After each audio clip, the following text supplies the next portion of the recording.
All right, hello everybody. It's March 11th. It's 7:01. It's time for our Board of Finance special meeting for our budget workshop. So we'll start with the Pledge of Allegiance. I pledge allegiance to the flag of the United States of America and to the republic for which it stands, one nation, under God, indivisible, with liberty and justice for all. All right, everybody, welcome. Hey, everyone. Yeah. So the first thing we've got is public speak. So give me a moment here. I had it up and now I've lost it. My list of people. I'm going to just try to go around. Oh, we also have some folks here who are here to present to us. So I don't know if it makes sense to have them public speak, but we'll start with Tessie 2. That's Tess. You can unmute. Yeah, that's me. So sorry. I'm here to support the garden club, and I wasn't prepared to give a speech, but I have another meeting at 7:00, which I'm late for, but I'll try to scoot back on when I'm done that. And hopefully I will be able to share my support in detail for the garden club. Understood. Eric, you are Public Works, correct? Yes, I am. Okay, so we're going to have you on. If you have something to say now, fine, but otherwise we'll wait for your presentation. Yep, I'm going to have plenty to say. Very good. All right. Linda, welcome back. Thanks. All right, very good. And of course, Community Garden, who I also believe we are getting a presentation from, so I don't know that it makes sense, but I'll ask you anyway. You want us to just introduce ourselves? Sure, go right ahead. All right. And Michelle Lorenz. We're two of the members of the committee. Great. Okay.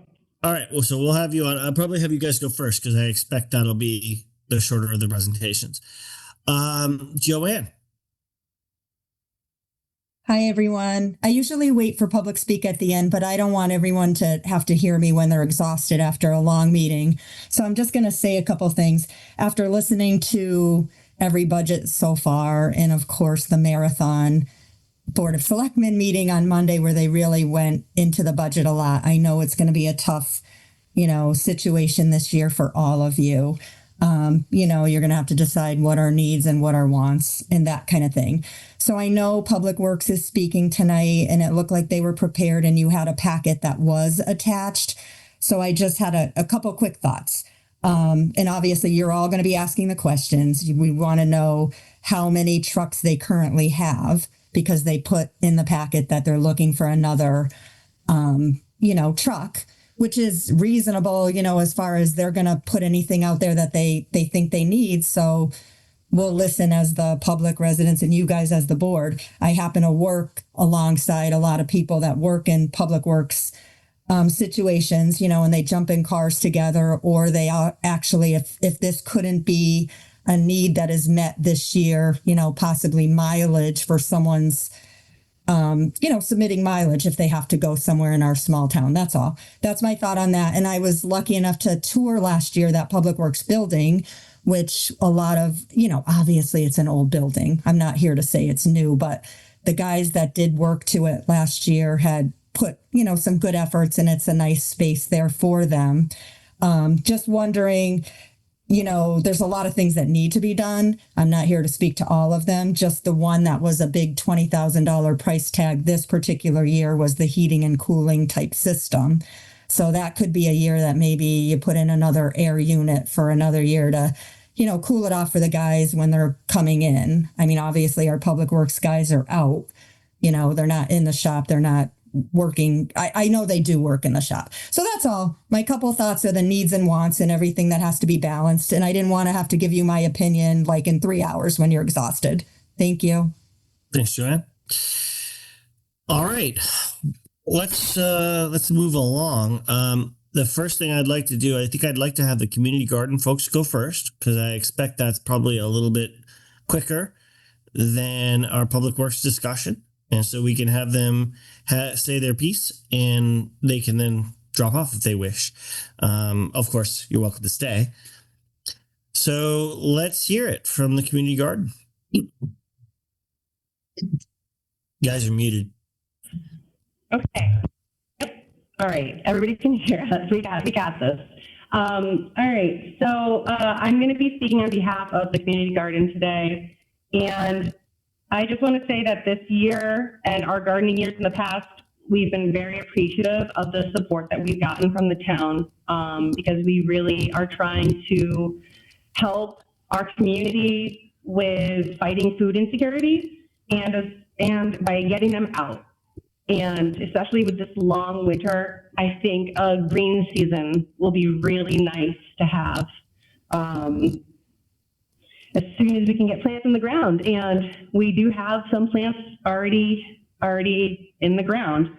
So some of the things that we're working on this year include involvement for educational outreach with Andover Elementary. We're working with the senior center to provide 2 beds for the seniors, maybe 3, to also help fight food insecurity in Andover by making fresh vegetables and fruit available to the local community. And it's going to be at the community center as well as at the garden. We are going to have a seed library. We already have several donations for free seeds that are going to be available at the community center. We have a little library that Jeff built, and it's going to contain the seeds in a category. For community awareness, which is something that we are going to be working more heavily on this year, we're currently developing a schedule. It's going to be a season-long schedule to promote garden tours during events. We're going to hopefully advertise through the community center bulletin, town website, Facebook page, flyers home, monthly gardening education events during the gardening season. We're hoping, I'm working right now with the Yukon Co-op Extension to get master gardeners and composters to come speak once a month. If not that, we're going to have hands-on experiences. And Saturdays, every Saturday is going to be gardeners hours from 9 a.m. to 11 a.m., where people from the community are welcome to come down to the garden that aren't like bed owners, and we're going to have our excess vegetables and flowers available at that time for them to take or to have. We continue to exploring sustainability and water conservation practices. We have the pollinator beds to support Andover Beautification Committee, native species of bugs and birds, especially the purple martin houses and bluebirds. And then we're also going to include cut flowers for community events by request, because last year that was something that was requested by us. We did not have any cut flowers that would stay in a vase. And I mean, honestly, it's about getting everyone together outside down there. I know I watch kids in the community. I have Cub Scouts and the Cub Master of Andover and the Scoutmaster. And I bring them down to the community garden, and while we water, they help weed. They play on the playscapes. They run around. It's a great community experience, and we're looking to involve more people, not just the gardeners, this year. Our present irrigation system is oscillating sprinklers on pedestals, which is a lot of I can't hear him. Off the one well. I can't hear him. Sorry. Go Can you come closer? Yeah, Yeah, come real close. I hear the irrigation system, but yeah, go ahead.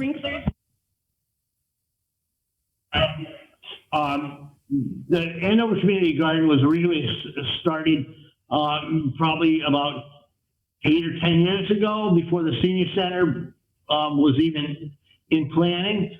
And it was started from Andover Sustainability Committee with Kathy Palazzi and Abby Winter. And so we have a capacity of 1,700 gallons of rainwater collection, which we're waiting on power for the generators to supply power for our irrigation system to be able to use that water. We're currently running a hose from the senior center, which is the town well is supplying 3 buildings, and we are using oscillating sprinklers on pedestals to water the plants, which is not the most effective way of water, of irrigating the plants. So we're asking for part of our budget to do a drip root irrigation system, which will should cut our water usage by about 90%. That would be under the soil. That is correct. 2 to 3 inches under the soil. 12-inch grid system, PVC. Okay. And automatic timers at each bed, so that we're not irrigating for 8 hours at a time. Because one of the problems that we faced last year was the beds would dry a lot faster. So we feel like a drip irrigation under the soil would hit the roots. It would prevent any type of blossom rot, root rot.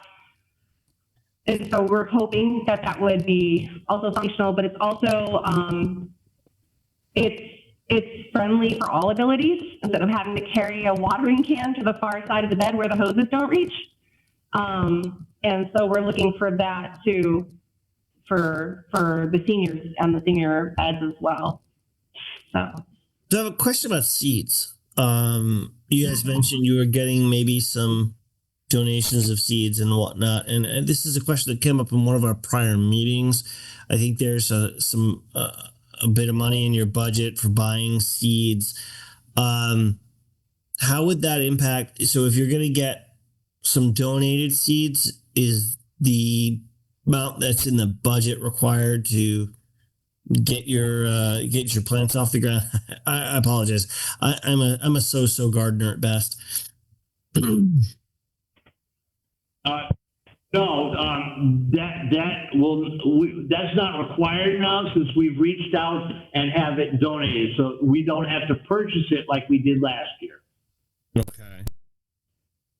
Hey, Jeff, So go ahead.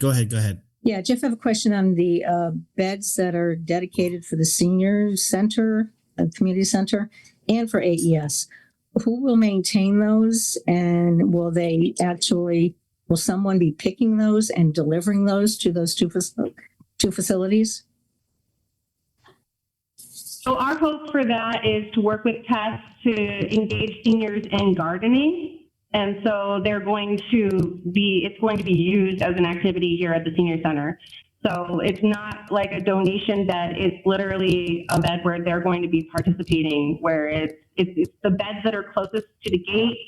It's the beds we're hoping to really install most of that drip irrigation system in. And so they're going to be tending their own beds, and that's for the senior beds. The excess produce that comes from the garden, which when we have excess produce, that's going to be available to the community as well. So we have 12 beds total. We have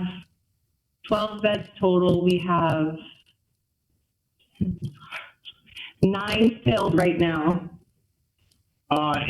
Year before last, the community garden donated well over 1,000 pounds of fresh produce to the food pantry. Last year, I went and spoke to them about getting volunteers to come up and weed and pick the produce. That didn't happen. That's why we did not donate to the food pantry this year. Well, we did, but yeah, not 1,000 pounds. Not 1,000 pounds.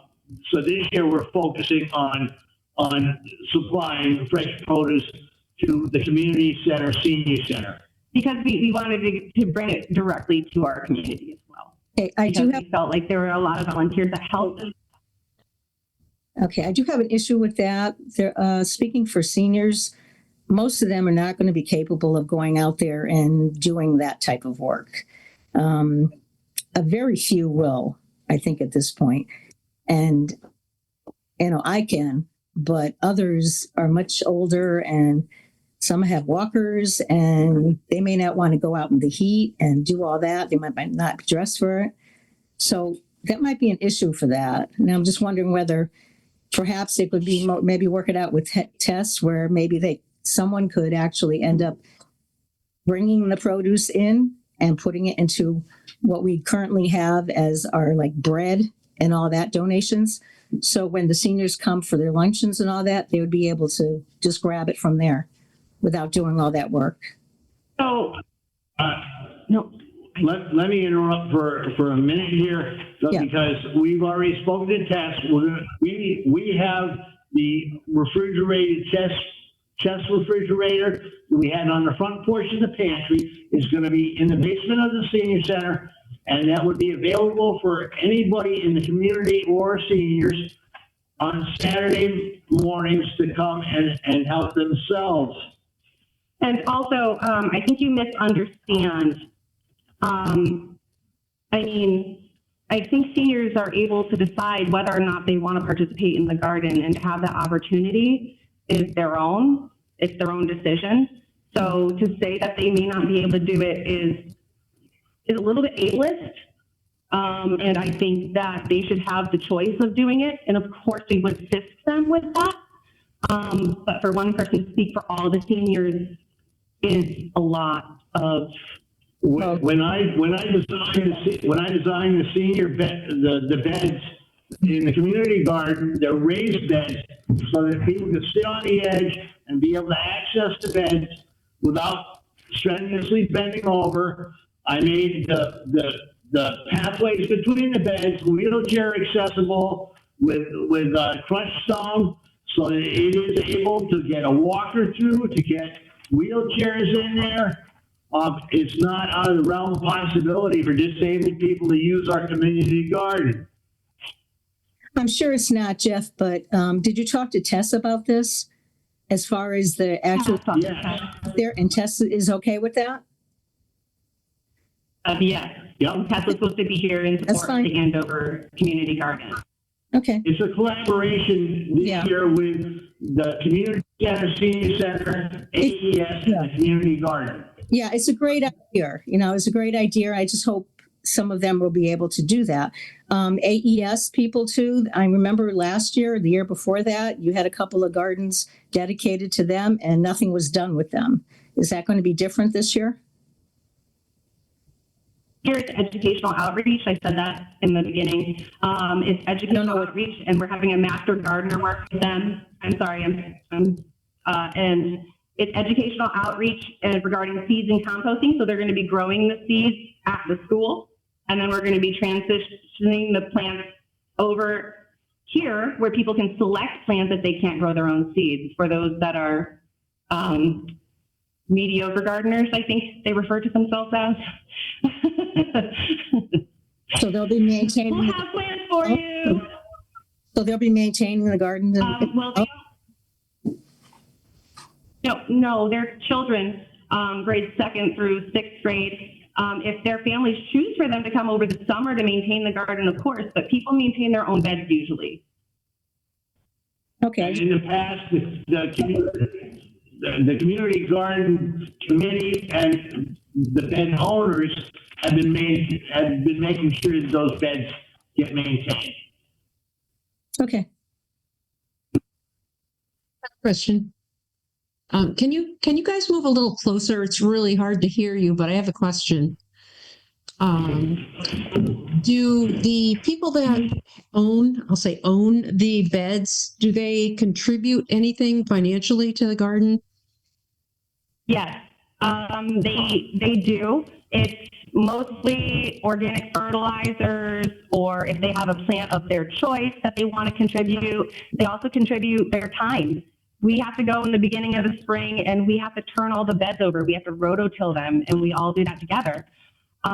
We weed. We get together on Friday nights, on Saturday mornings, Sundays. We weed our beds.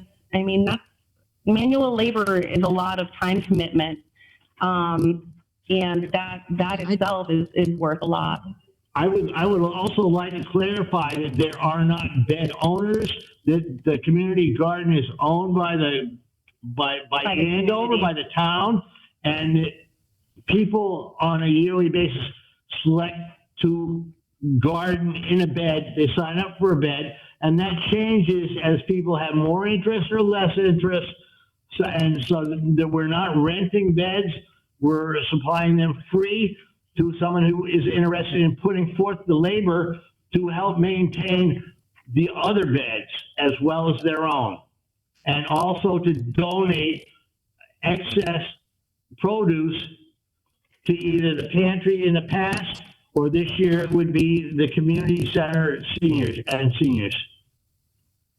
And Jeff, also, you might want to speak about maybe the agreement that each of the bed owners have, where they were supposed to contribute certain items and also have their work, because everyone has an agreement to do certain things on each bed. Is that correct? Yes, we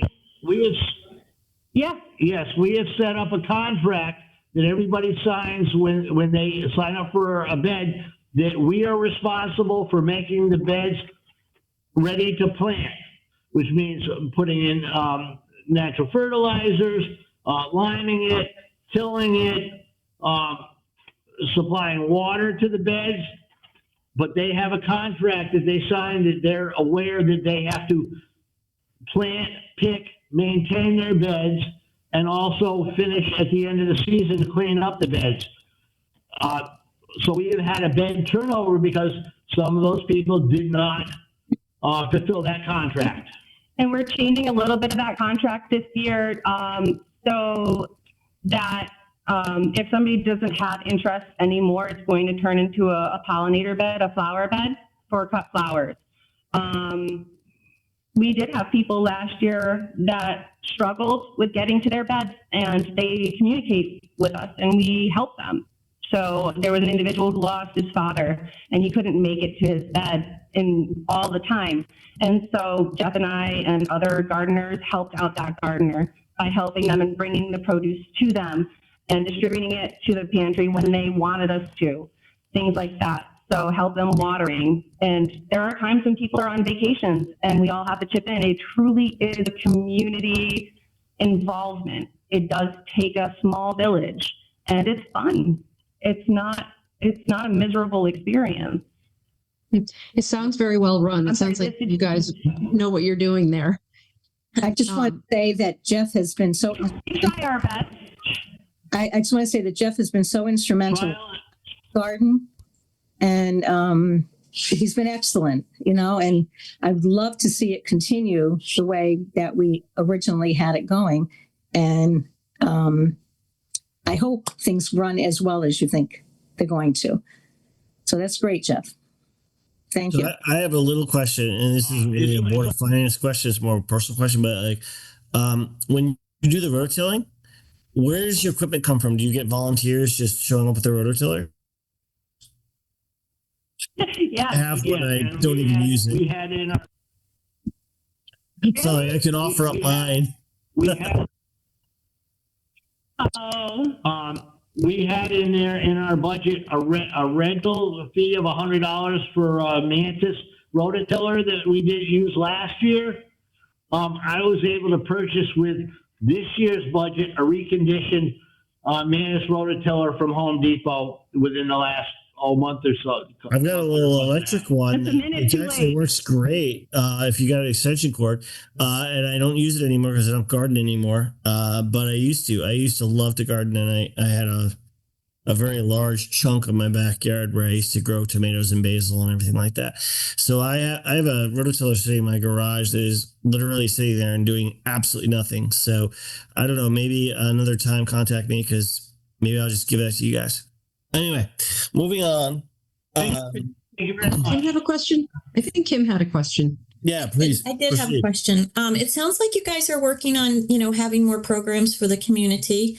And I just wondered, are you going to do all your advertising electronically, like through Facebook, through the community center, places like that? Because you don't really have a budget for printing flyers or anything. Andover, you have to get the word out and introduce what sounds like a bunch of great programs.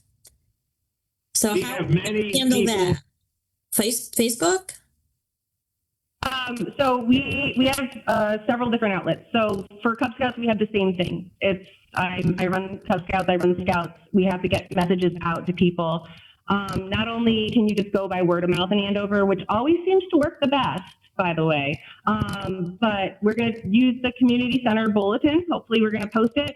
Town website, hopefully get our events on the town website, Facebook page, flyers home to parents through AES for that. But the thing is that what we're planning on doing is only doing it, the paper flyers only once. We hope to have before the end of April a whole list of events on one page, because as a parent, as a person, I'm very busy. I am, and I'm sure many people are. I like to have all of my information in one place. And so I think it's the easiest way to do it. So that's how we're going to do it this year, is just have a list and have it all planned out for the gardening season. Of course, there may be changes, but we can work on that as we go. If you go on to the Andover Community, Andover Connect Community Garden Facebook page, you can see all of our posts, all of our history, and all the likes, and unfortunately not a lot of people commenting, not a lot of input, but it's been very successful on our Facebook page. And that's what we've been using in the past, and we want to expand on that this year. Well, maybe reach more people in the community. Maybe when you advertise, you could put your link to your Facebook page on all of the electronic advertising. You know what I mean? So people know to go look for it. But anyways, it sounds great. I just wanted to check. Yeah, we have things in the River East as well. We've been posting in the River East weekly for the past month. Let us know if you see it, though, because if you don't, that's worrisome. Have you guys gathered local donations at all? Do you seek out donations, or have you gotten communications at all to help fund it? Yes, Matt Corner and Karen Hunter and Andover Landscaping have been very generous in donations and giving us things at cost. We are now sitting on a pallet of potting soil, fertilized natural fertilized dirt. Dirt. Good dirt, though. Yeah. Good dirt. Good dirt. Black gold. Yeah, but they have been very generous with their donations. But we do end up getting some plants that are like cabbage and stuff a little past season, so it's a little hard to plant them, but we do. And we're appreciative. You got anything for like Hearst Farm? That's another one that occurs to me. They do. I know they have a lot of seedlings and stuff like that. Nothing over there. Okay. They do, but they're for profit. Karen and I go way back, and we go there every Sunday. I love the place. In the summer specifically. Why I mentioned it. Yeah. But no, not usually, because they really grow for their own. They don't have like an excess. It's not like a landscaping place. But, no, it's where I used to get my seedlings. That's the reason I asked. Yeah, no, she's great. I love her. But yeah, most of the stuff that we get from people that we know, or we rebuild it, or and it's a good experience. You should come down. I should. I used to actually really like gardening. These are all raised beds, right? That you've got. All yes. raised beds. Mm-hmm. That's correct. 10 by 20, actually 20 by 10 beds that are divided in half. Raised beds that are approximately 18 to 24 inches off the ground. Now, I don't know about you guys, but I always struggled so hard with tomato blight. I don't know, how you guys deal with that, but man, that killed me. So That's it why I wasn't stopped. bad last year. Well, blight comes from the seeds. And so if the seed has it, then the plant will have it. So one of the things that we do get down there is I didn't know blight that. comes from seeds. Yeah. So, but mostly we get like blossom rot. Well, you could try different plants next time. Sometimes it lives in the dirt, so it'll come up when it's sprouting. There's a lot of different things. Yeah. But we help each other out with that kind of stuff. There were some tomatoes that got some blossom rot. The water, when we had all that downpour, that was really rough because that split a lot of the tomatoes. Yeah, if you get a lot of heat was too much water, you can get that. Yeah. That's why we need to get away from the oscillating sprinklers and The spraying, you're wetting the leaves, the foliage instead of the roots, which is what you actually need to get to. Yeah. That's what we're getting away from. That makes a lot of sense to me. I mean, when I gardened, I was just spraying with a hose, and so I'm wetting the plants themselves, and I'm dealing with blight, and it's just like it compounded. Half my crop was gone by the end. Anyway, all right. Thank you for that. Anybody else have further questions for our community garden folks? We got Board of Finance to let them go. I'm done. All right. Thank you too. I really appreciate your Much. Thank you. Appreciate it. Stick around if you'd like, but otherwise, au revoir. Come down and volunteer, help us in the garden, please. And I'm serious about that rototiller. It's sitting in my garage. Got nothing to do. Sounds good. Yeah, we'll take it. It's got a ton of torque. I'll tell you that. It's electric. All right. Great. Thank you. Thank you. Thank you. So, all right. I think our next one, we obviously should move on to Public Works. Mr. Eric here, who, by the way, nice to meet you. I don't think I've met you. This is a new one. So why don't you run us through the status of things in Public Works? All right. Well, first of all, I'll introduce myself. My name is Eric Johansson. I'm the new Public Works Supervisor for the town of Andover. I have over 35 years of Public Works experience in all aspects. Basically, you name it, I've done it. And again, if you guys have any questions, concerns, comments, whatever, please feel free to reach out to me. No question is too stupid by any means. Would you like me to go over line by line or just go over the where the budget is, it's higher, where I'm asking for more? I guess what I would ask, I mean, guys, board members, you can chime in, but my thought let's start with the top line and then back up to how we got there. Okay. Well, we have, first of all, it's the DPW town garage budget. Medical drug testing, that's for the testing of all the CDL drivers, which we all are there. It's basically flat from last year. The fee for that hasn't really gone up. Next up is the conference and seminar. This past year, his budget is $700. I'm asking for $1,500. The reason for that is we do a lot of training through UConn, which is a T2 center, they call it. We have a new employee this year, and I like to, in the fall, send him to the Public Works Academy. What that does is it gets some chainsaw certified, it gets some flagger certified, and he learns a little bit about everything in the Public Works end of it. It's a very, very informative. Next up, we have the building maintenance, budgeted right now. Currently, it's $17,850. I like to keep that flat. The building, as some of you have come down and seen, it's in very disrepair. We're lucky that the new employee that we actually hired on is a mason. So he took an actual good look at this building, and we can do a lot of this work in-house, he said. So we can get the materials, and he can do a lot of the parging and fixing of the block in-house as we have time.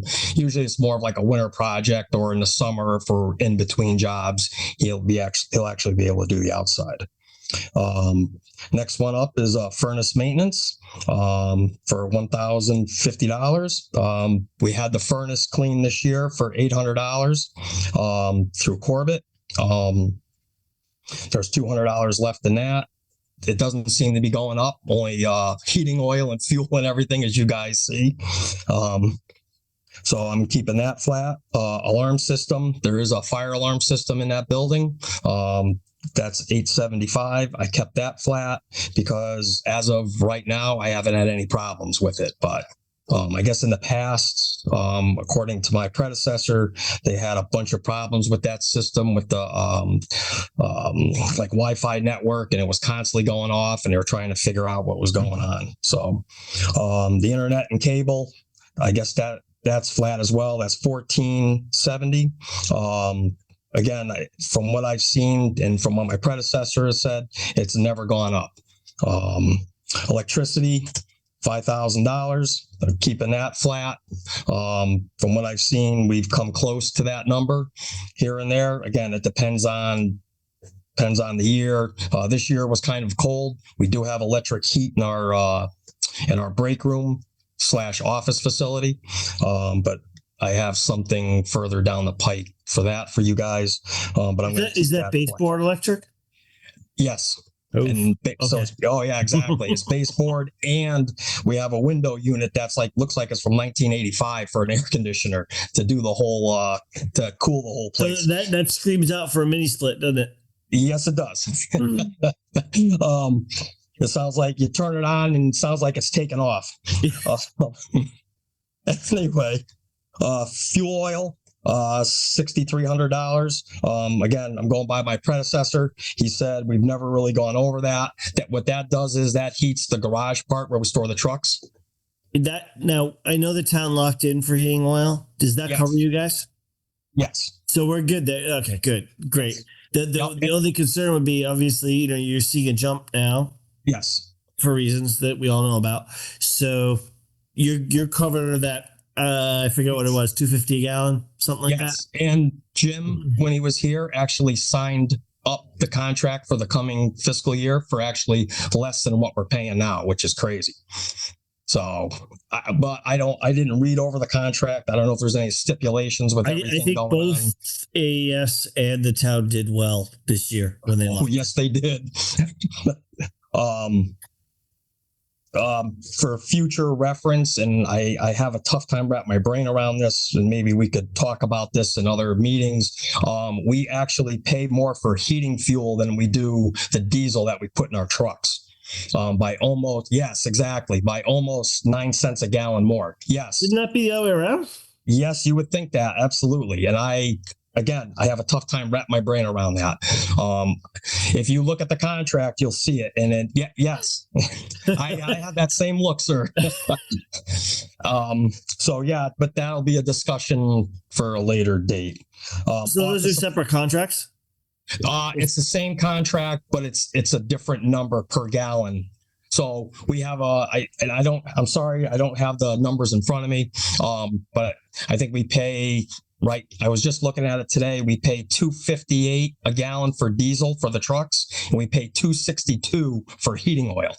Right. Yeah. You'd expect those to be flip-flopped, which is you would, yes. It's the same. It's the same stuff. So I have this year's contract. It's the same stuff, but one is taxed differently, right? Like, is that the issue? That one is usually cheaper? Like heating oil is usually slightly cheaper than diesel, is it not? Yeah. So we don't pay the over-the-road tax, period, because we're exempt through municipality.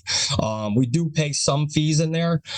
Again, without it in front of me, there's a couple like federal fees. Like we have no choice; we have to pay. I believe we pay more fees on the diesel than we do the home heat and oil, but it's like one more fee. Just nickel and diming us like they do everybody else, but is what it is. Yeah, it's why I got heat pumps. Anyway, go on. Exactly. Wait, Liz, did you have a question? Oh, sorry. You're muted, hun. You're muted, Liz. Liz, you're muted. Yeah, I was like, okay, now I'm on. Okay. Yeah. I just wanted to ask a question as we're going through because, and maybe this is also a question for Lisa as well. I'm trying to go through the new preliminary budget as you go through line by line, Eric. Yeah. And I noticed that some of these amounts are a little bit lower than what you're stating. So I'm wondering if the Board of Selectmen got to this and made some decisions, or did you not go through this with them? Okay. So did you go through this with them yet or no? I have not. Okay. Liz, because you're saying, yes. Did you print, because the changes they made on Monday would be in pink, highlighted in pink if they made changes? Oh, this is the one is dated today. I see. I mean, there's no pink on the public works. Yeah, there's no shading. section. There's no pink. Okay, well, because he's that's- saying, That means they haven't Like- gotten to it yet, though, Lisa. Sorry, Maybe. Liz. I apologize. I interrupted Maybe. you. What did you say? So if it's not in, so if I understand correctly, if it's in pink, that means the board of selectmen made a decision about it Yes. and they changed something. Mm-hmm. right. If they haven't gotten to it, now it won't be pink. It'll just be blank, but it doesn't mean necessarily that it's been adjudicated or it's been sorted out. Well, So I think that's what Liz is trying to get at. Like, Mhm. are the numbers in that chart reflective of what Eric's telling us Right, today? because he's saying the fuel, the electricity will be flat at $5,000, and I'm seeing I that the changed budget. that. I forecasted it, and everybody this year is You're the under their one. electric bill. Yeah. So that's the only change is his electricity. He said Which line is that? it's That's, line 601 222. electricity, 601. fuel. So fuel- Hold on and one minute. 603. Yep, and 603. Those are Okay. just my changes, and that was on the original one. Yeah, that's not something the Board of Selectmen did. I just did Okay. that. Yep.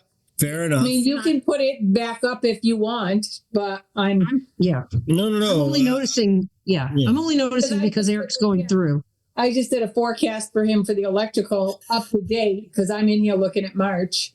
Yeah, And- we're just trying to tighten this stuff up and Yeah. make sure we got the right numbers in there because I mean, look, you know what sort of budget you were in, so every cent kind of matters. Yeah, he Yeah. said he has spent so far this year up to March 11th, $3,200. I think we're really that's the one place where we're really doing extremely well as a town is Yeah. that electrical. Okay. So just Okay. looking at under public works and grounds, am I in the right place? Public works and grounds to look for The this? one above that, Yeah, town above it. garage. town garage. Now garage. My bad. Okay, Yeah, so that's why I was having trouble. There it is. Yes. Okay, so electricity 309 601. Yes. Okay, so you were forecasting down. So your budget request is what again? It's flat at $5,000. That's what it Yeah. currently is now. So right now the budget. Okay, so this spreadsheet requests less than that. That's why it loses keying in on it because there's a $1,200, not quite $1,200 difference. Okay, all right. Yeah, I just wanted to make sure. I need to understand why we weren't seeing what he's asking for. That's all. But the forecasting makes sense. So I mean, honestly, we could talk about this a little bit. Like forecasting it flat may not be quite right either. Right. But that said, if there are reasons why some of our other town offices and whatnot buildings are seeing declines, is because they put in equipment. Right. The town hall, we did the hybrid system, right? We have a heat pump in there now. Yep. If you don't have that, then it doesn't necessarily make sense to project a shortfall. So anyway, for my purposes, what I'm doing, by the way, everybody, I have that spreadsheet that Lisa gave me, and I have my own version saved to my drive. It's not the official version, but when we talk about this stuff, I'm playing around with it. So I just put 5,000 back in there instead of the 3,800 and what have you that Lisa had projected, so that we can at least look at that from the standpoint of, at the end of the day, we're looking at worst case scenario. Exactly. All right. So Eric, I'm sorry. No problem. Liz, are you good? Was that your? Yep. Thank you. Okay. Go ahead, Eric. Yep. Next one on the list is fuel oil, the heating oil like we talked about. Yep. For 6,300. I left that flat as well. Oh, okay. Again, there's another place where we had a projection of a decrease significantly on this spreadsheet. Right now, Eric, you have only spent $2,800 up to March 11th. So, and last year was budgeted for 6,300. So, I mean, you guys do whatever you want, but it does look like it'll be under a little bit under 6,300. And I do have this year's contract with the prices. I don't know how many gallons were used, but I do have the one that you said Jim signed in November. I do have it here. And the heating for town garage is 2.57. Mm-hmm. And again, the diesel is lower at 2.537. So, Yep. If you can explain that, then good for you. So Lisa, what the number again? That year to date we spent 28. What was it again? 28. yeah, on the fuel as of March 11th, right now it's $2,823. I mean, is that something you want to just put in the notes, Rob, on the side of our official sheet, like just so when we come back to this, we can. Yeah, 1 second. Sorry, give me 28. What? 2823. 23 spent through March. Through March. What? I have March 11th. Let me just look and see when the last bill is. All right. I'm going to Last say bill that was this February 8th, so that doesn't include March, really. Yeah. All We right. just got a drop of like almost 400 gallons, I want Yeah. to say, a couple of weeks ago. Yeah. Well, have you paid that, Lisa? No, the last bill we paid was February 8th, so we haven't paid that All much. right. So I'm going to put in February 8th, not March 11th. All right. Through 2/8. So, all right. And again, this is a spreadsheet. I literally have my own personal drive. Guys, this is a little sketchy, but I'm trying to work with it. I'm trying to keep us, up to date. So thanks, Bill. Good idea though. Like that's a good note to have in there. What do we have? What have we spent? What are we looking at? I mean, you would expect it to drop off from now on, right? I mean, those of us who have heat, right? You'd hope now we're warming up. It's not going to be as bad. We haven't gotten our April snowstorm yet either. And next week's back in the 30s next week. So yes, I know. I looked at the I'm like, what is this? But yes. Long story short, without trying to jinx anything, you would expect it to slightly, taper off at this point. So in terms of projecting what we're going to spend, I mean, I completely understand your perspective, Eric, where you're just like, you know what, let's leave it where it is. We'll just flat it, just zero it from last year, do the same thing. But if we are consistently coming in under that, then we should at least think about reducing. That's all right. Sorry, go on. That's okay. No, on that note, yeah. Sorry about that. Yeah, I was looking at the invoice for the mini split. Yeah. Down below. And I was wondering whether that mini split would be eligible for a rebate. I don't know. So my homeowners get like $500. That's certain ones though. That's I just had my tax today, and a lot of people it's homeowners for it, but not just homeowners. Yeah. I don't know what the state has for municipalities is the question, and you should look into it for sure. But I know that unfortunately on the homeowner side, it's really pretty minimal. As somebody who spent a ton of money doing that, right? Just literally this year, where I swapped out my AC systems for full on heat pumps. And yeah, I'm not looking at much of a rebate, honestly. It's not a lot of money, unfortunately. But we should check into it, even if it's $500. Yeah, I'm just curious whether that included that. But I don't know how it works for a municipality versus a private residence. I get it. Okay. Good question though. Like seriously, that's. With that putting that mini split in, I just wanted to get it on your guys' radar. Mm-hmm. That way you see what I'm looking at, you see a number, and it's so again next year if I ask for it, you guys aren't going, hey, wait a minute. You kind of see the number and know kind of what's going on. That's my general. Yeah, you should expect slightly more electricity and less oil. Yes. From a heat pump. Yep. You do have to remember, though, we are in an 1865 building, so the insulation is tremendous, isn't it? Yes. Eric, how many square feet is the area that you need to heat and cool with that? Because I was in there last year, and I didn't think it was my memory is that it's not a very big area. And again, I'm still new, so I really don't know that question, or the answer to that. Excuse me. The problem is, don't forget, we're going in and out of that through the door in the wintertime, driving trucks in and out. And again, between it not being insulated well and just being an old building in itself, the heat is basically the heat turns on sometimes in November, it doesn't shut off till April, like this year. That's why I'm happy that we have that new employee, because he's going to be able to fix a lot of the brickwork there and hopefully even drive this cost down a little bit more. Wow.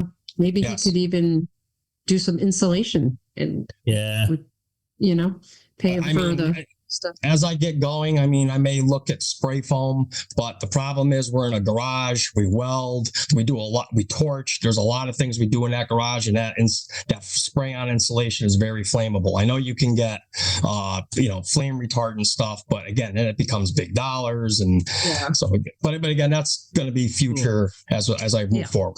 And the long and short of it is you get the doors open a lot. Yes, unfortunately, that's the nature of the beast. You get it warmed up and then you open the door and... Yep. Again, we keep all our equipment inside, and if we need the backhoe or something like that, and it was zero, a month ago, the backhoe's got to drive out. You have to leave the door open a little bit because of the diesel exhaust in there, and then you close it, and then the heat's running for 2 hours. So I know that number at 6,300 seems kind of high, but I believe that number is because past years where as you guys know, diesel's been $6-7 a gallon at the pump. Some of the contracts, I believe, are probably at $3 and change. So I'm assuming that's why it's that high, but I don't know. I didn't go back far enough to look to see. Again, I worked on this with my predecessor, so he was more, he had been there. He had been there 5 years, so he kind of knew the lay of the land with stuff like this. Cool. Okay. All right. Office supplies. That's paper clips, paper, stuff like that. As you guys know, all that stuff's going up. So I went up $25 on that. Same thing with the computer supplies. $350 is budgeted for. I went up to $375. That's the keyboard I had there was missing. You couldn't read the numbers on it anymore. And I'm a henpecker when it comes to doing that. So it's horrible if I can't see it. Yeah, exactly. If I can't see the letter in front of me, it screws me all up. So I went up with that. So that's it for the town garage. I can get into the operating budget if you'd like next. That's what I have on my, all right. On the operating budget side, which is, it says Public Works grounds in this tablet, but I have. What does it start? What is the number? What's the number starting at? 4399. Because it's 4399. So it's going down further, I'm thinking? Yes, going down. So you have town garage, and the next one says Public Works. Yep, got it. Mm-hmm. And then it says Public Works. Yep, thank you. My own computer says operating. Over. Yep. I'm not seeing that. It's just a little bit down this. It's not just scroll down half a page. Wait a minute. Public Works, the full Public Works budget request. It's on page 12 of the big book. Mm-hmm. Oh, I'm not looking at, you mean page 12. Is this line 278 in the spreadsheet? Yes. Oh, 4399. Okay, so it's line 265 in the Excel spreadsheet. If you're, go down to 265. Yeah. 265 of the spreadsheet. Yes. Oh, yeah. Where Public Works starts, but the grand total is 278, right? So we have in there in this spreadsheet is 470. So I'm curious now. Okay. All right, you guys all set? Yeah. Where I'm at? I think so. Yeah. Okay. The first one is Public Works salaries. Mm-hmm. I estimated going up 3% because the Public Works union contract is up this year. Again, depending on what their outcome is, that's generally everything across the state. That's what everybody's getting. Temporary public works salary. I left that flat. Currently, they paid Jay out of that as an intern to come in and do stuff. I don't know if I was hoping to maybe get a part-time kid this summer, maybe help foul behind a roadside mower or something, do some weed whacking behind that, to use our full-time guys in other aspects, but I kept that flat. Again, public works, overtime salary. I estimated another 3% per the contract negotiations. Fire extinguisher testing, that's $1,200. I kept that flat. I think I paid this year $1,000 something. I don't have the exact number. And we had to buy a couple extra fire extinguishers for some of the equipment as well. Vehicle maintenance, I went up with that 3%. Parts are going through the roof, as you guys all know, if you've brought your car in the garage. Yep. Yeah, I'm just looking at the spreadsheet. I will make sure it's right. It's what I see in here on the spreadsheet Lisa gave me is 3.61%, $1,254 increase. Is that correct? Yes. Okay, cool. So all right, it's up. Well, I put 3%, but it's a little higher. Yeah, 3.61. Yep. The reason for that is I need to put tires on my truck I take home with, and I'd like to purchase a spare loader tire. Reason for that is my last job I was in, the loader we have is new, thank God. And also too, we use that thing like every other day. If we get a big storm, if like for snowstorms, I mean, this past winter, I was clearing the parking lots with it because we couldn't push the snow with the trucks. If we blow a tire on that, it could be 3 to 4 days out to get a tire for that. And that is a frontline piece of machinery. If we have a tire here, we can call a tire service and they can come up and have that thing on, and we can have it going in like 2 hours. Next, is like rental, $1,800. I flatten that. So sometimes we rent a screener for various projects. For the Bunker Hill Road project, we hauled a bunch of like loam and material out of that, and we like to screen it, and then we can reuse it for various projects we do around town. Mobile phone, I left that flat. That's my phone for the year. My take home phone. Diesel, I left that flat. 22 grand or $22,300. That's basically what we've done year to year. And with the new contract coming up, it's going down.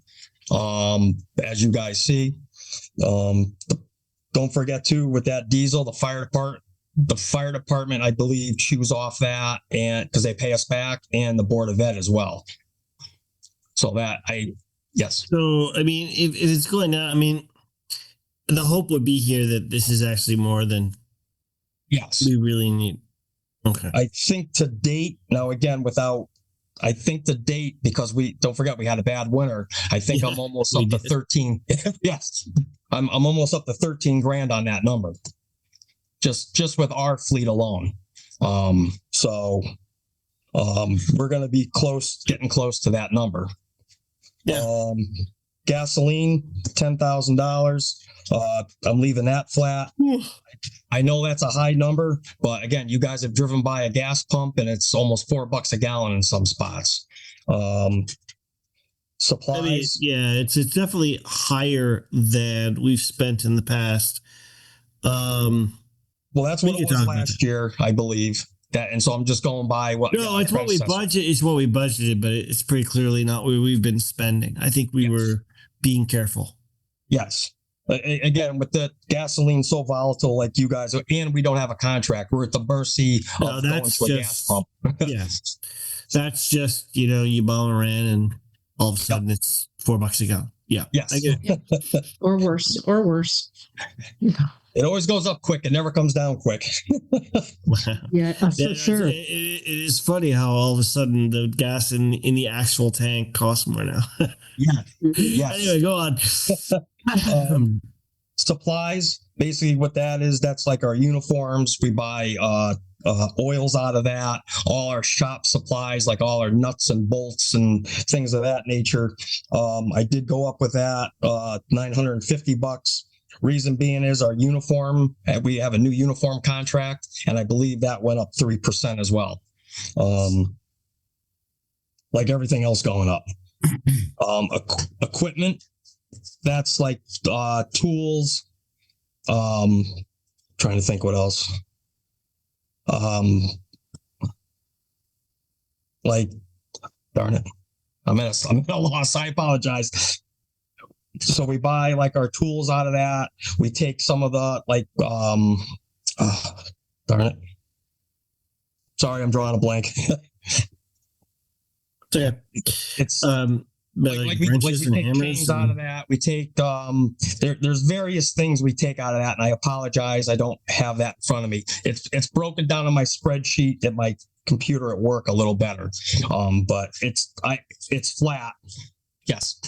So the one thing I would mention, and this is something where, to be fair, Yep. Lisa's new and is still trying to get through everything.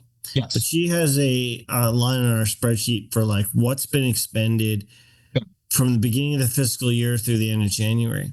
Excellent. And the equipment line has $11. Is that something that's very cyclical, like very seasonal? Do you spend all in one shot? It's confusing because I don't have a huge problem with the number. The question would be, do you buy things all in one shot in the spring or something like that? Or is it really as you need it? As we need it. So it's like throughout the year as we need it. We may need I'm just trying to think, like we need like OSHA. I don't know if you guys knew this, came through our shop last year, right before I got there. OSHA actually visited. I remember this. Yes, they visited. You guys actually did quite well, if memory serves. Yes. Yeah, we didn't get fined very much at all, but we had to bring a lot of stuff up to compliance. So we like our they call them sump chains. When we go to lift a catch basin up, there's these chains that are certified, have to be certified, and every year the chains that they had were basically out of date, so they had to throw all their chains out and buy all new ones, and I believe it came out of that equipment account. So it's stuff like that we're buying out of that. Yeah, so I mean, just looking at this from my perspective, if we're not spending, like looking back at the spreadsheet, right? Yeah. It is up. It looks like that in past years we have spent 7,000 or 8,000, so it's not crazy. It's just this year it didn't look like we had expended much. So I don't have a huge problem with it. I just want to, are we in fact spending that money? Does it need to be 8? Going forward is a question that comes to my mind. If we haven't really spent it this past year, maybe this past year we were a little disrupted, we had a lot of turnover, etc. Maybe we haven't really done it. Fine. It also could be we had that OSHA inspection, we did a burst of spending, and now we're good for a bit. That's why I asked the question. Does it need to be 8? I think Lisa knows what I've spent in that account, because again, I don't have it in front of me right now. $570. Yep.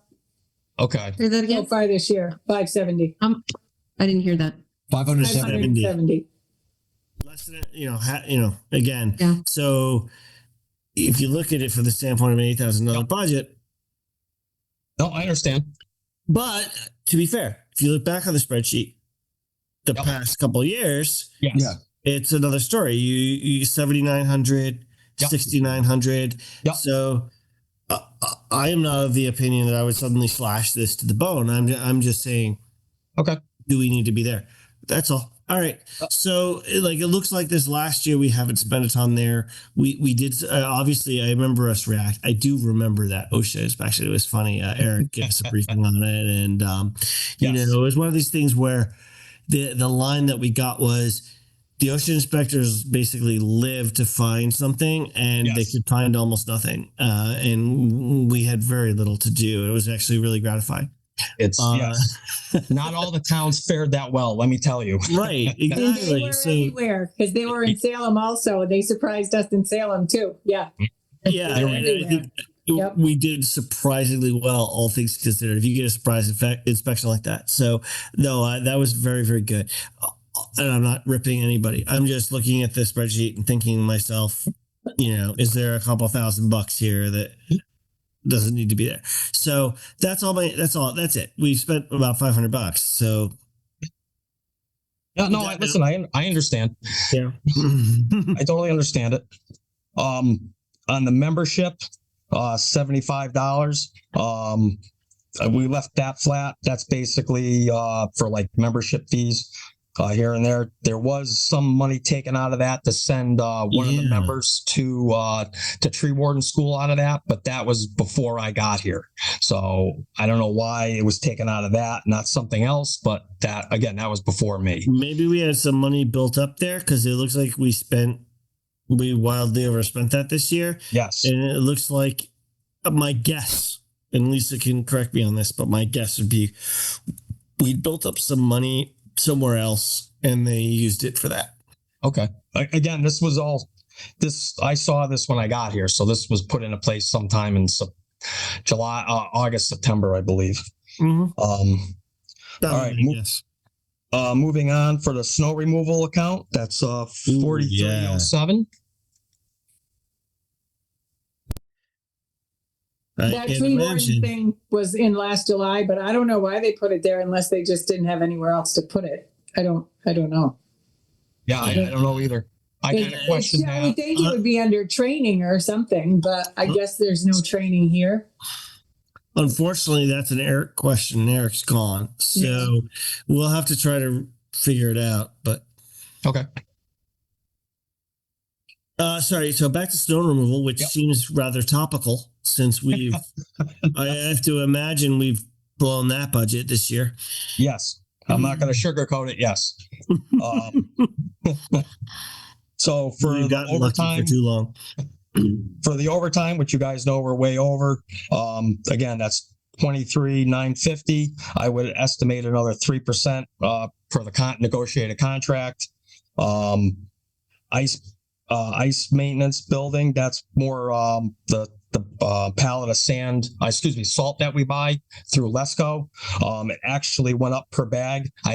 Usually there's 48 bags on a pallet, and I can only buy 46 because we only had $600 in that. They wouldn't. Are we even getting it? I mean, we had this little issue with it. I got it in the fall. So the bag. So everybody was out and we had plenty of it. So we use that for the town hall. We use it for the walkway. Sorry, this is a different category. Oh, yeah, something totally different. Not our big pile. Okay. Yeah, no. Oh, now that's a small pile now. Yeah. Mm-hmm. I was this close to putting that stuff in our trucks almost. It got down that bad. You laughed. A lot of contractors were doing that because they weren't selling to the contractors. We kept asking to get our delivery, and they're like, "Yeah, they're coming next week. They're coming next week." Yeah, I got the same thing. The supplies, that's our plow blades. Right now it's at 4,800. I'm asking for 6,500. The reason for that is we run I don't know if you guys know this. We run two blades on the trucks, on the big trucks. One's a carbide and then one's a steel blade in front of that. So we run two blades. The carbide actually, what it does is it takes longer to wear it down. Carbide is through the roof right now. For some reason, China's one of the biggest suppliers of it, and they're mad at us allegedly. This is what my suppliers are telling me, and they're mad about these tariff things, and they're saying, "Oh, the heck with you, the heck with us, oh, the heck with you." So we know you need carbide. We're gonna give it to you at a premium. So that's what that is. Sanding equipment, $800. I'm leaving that at 800. That's basically for we have a couple like sanders that we use and fix. Sand, the road sand, $2,500. I'm leaving that flat at $2,500. Although if you guys have noticed, because we were very low on salt, I ended up mixing sand salt. So you guys probably see old school sand on the road. I actually ended up using that line item to mix sand salt. The salt budget, 68,000. I'm leaving that flat at the moment. Just because it's not that we didn't have the money, it's just we weren't able to get it. I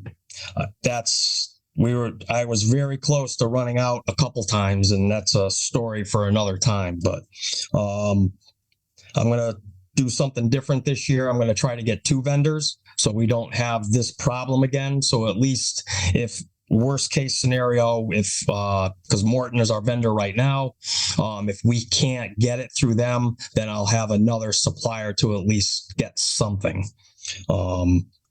Meals at $850. I'm asking for $100 more. As you guys know, you've been out to a restaurant lately, everything's through the roof. So what that is, per the contract, when we plow snow, the guys work over a certain amount, they actually get a breakfast and they get a dinner. So a lot of times what we do is we have places that'll actually feed us. We go to Shady Glen for like breakfast in the morning. For a meal at night, we'll go to like Andover Pizza, and it comes out of that. And that's basically about it in a nutshell. Do you want the price of what the overtime was and the salt was? Does that help? Sure. No, I don't. The overtime right now is at 46,000 and we budgeted 23. So we're over 23,000. So that's something that, brings me to something I was thinking about for later, which comes down to, what do we have in our fund balances and what do we have in our contingency and everything. I mean, I don't know how we're doing in the rest of the budget. Sometimes we come in under some places and we can shift some money around. But if we can't, then that's contingency money right there. Eric, how much do you plan on buying of salt? Because your salt is only at 35 and you budgeted 68. Are you going to buy more for next year before June 30th? Oh, yes. I'm going to go. I want to. What I have left isn't even going to fill our salt shed. I'd like to fill that salt shed so we're good going into the next year. So I have an order right now. I couldn't get the treated salt, so I have an order in for white salt. I'm expecting one more truckload, and then you'll see the bills for that. That's going to be around 17 grand. And then I have another order of 200 ton for the treated salt coming in, and that'll eat the rest of that 68,000 up. Okay. I do, as the Board of Finance, and again, I know, like I said, my overtime's way out there. I'd like to have that salt shed filled before going into next season. Because if we have to fill it starting right our season off, that doesn't end well for everybody. Yeah, no question. And the reason I ask about these things is every year this town has a $50,000 contingency fund. So far we have a weird thing on the spreadsheet of $2,000, but we actually haven't tapped it at all this year. Typically in a good year, we don't tap it at all. Now, in a lot of years, what'll happen is we'll have an overage somewhere, but somewhere else we'll have something come in under, and we can move money around and plug the hole. I don't know if that's the case this year, and it's important because when we go to our capital budget, which is something I really want to focus on soon with this board, if we have $50,000 in contingency we're not going to use, the answer is to roll it. Whereas if you look at our budget spreadsheet right now, it has us loading another $50,000 into it like we spent it. And that's not right. That's not how it should work. But if we are, in fact, tens of thousands of dollars over in public works overtime because of the snowstorms, and we don't have anywhere to pull that from, then that is going to come from contingency, and we need to know that. So, Lisa, we gotta figure that out sooner rather. One of the Did you see in the audit, Rob? Did you see in the audit that unassigned fund amount is in that audit? Does list it? So, but I mean that's January 30th, 25. June 30th, 25. Sorry, did I say January? Yeah. I meant June. I'm I like, meant where'd you June. get that from? Yeah. Out of nowhere, June 30th, 2025. So obviously many months ago. And then things have happened since then. Yeah, but it'll be a lot of determined. things.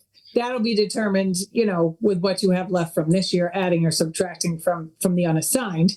Contingency, I've only ever seen it as it's actually an account that we put $10,000 in. We don't put it in capital. We don't reserve it or anything. That's what I've ever done. So Well, I mean, we have 50,000 in there in any given year, and usually we don't use it. And usually we roll it over. And look, I went through all the fund balances in that audit. okay. I looked at them all, and there are some ones that I have picked out that I really want to talk about at some point. In terms of where they were then, and what's happened in the last 8 months, where we are now, where we're headed, that kind of. Because there are a few funds in there where there's significant dollars that it's not clear to me that need to necessarily be there, and we should talk about them. But when it comes to an overage like this, when it comes to, we know this can happen. We always know this can happen. You get some snowstorms, it happens. Where we're going to pull that from in the past, what would happen is our town administrator would come to us and say, look, we're way over on snow removal overtime, but guess what? We're under here, and here, and we can make it whole. I don't know if that's true this year. We need to sort that because otherwise we're pulling from contingency, right? And then that affects our capital budget. So that's what I'm getting at. We need to sort out, because obviously we have to pay those bills, and we're well over the budgeted amount. So we need to find that from somewhere else. One of the things I've noticed, like just when I got here with the overtime, I don't know if you guys know this. I worked for Coventry for 22 years. So I kind of knew the guys when I started in Coventry here, and there was only 3 guys. There was a foreman and 2 workers in a nutshell. Yeah. So I'm one. Now there's myself, which I don't get overtime, but now there's 4 workers. 4 guys. So I wonder if that number reflects the 4 guys, or does that number reflect past years where we only had 2 or 3 people? No, we've had 4 for a bit now, I think. Okay. I think we're fully adjusted to that. I could be wrong, but I'm pretty sure we've been at that higher level of staffing. Okay. But That's we got what it boils down to is we got a couple of ridiculously mild winters. Yes. Yep. That's what happened. Oh no, I know. So we got away with a lot, and then we got this winter, which was more normal, from at least normal for me anyway, from my age, and all of a sudden, ruh-roh. But no, we went through a stretch there, 3-4 years, where I feel like we got hardly any snow. What's up, Liz? You're muted. The other thing that happened too. Yeah. So the other thing, and now that I just unmuted myself, I maximized my view and I can't get back to what I wanted to. Hold on. Exit full screen. The other thing I was thinking, and maybe Lynn can help me with this. Did I say Lynn? Yeah. Lisa. Sorry. I keep wanting to say that, and I know it's wrong. Okay. What is our year to date on the community center? Because I'm concerned that we're over budget in that as well.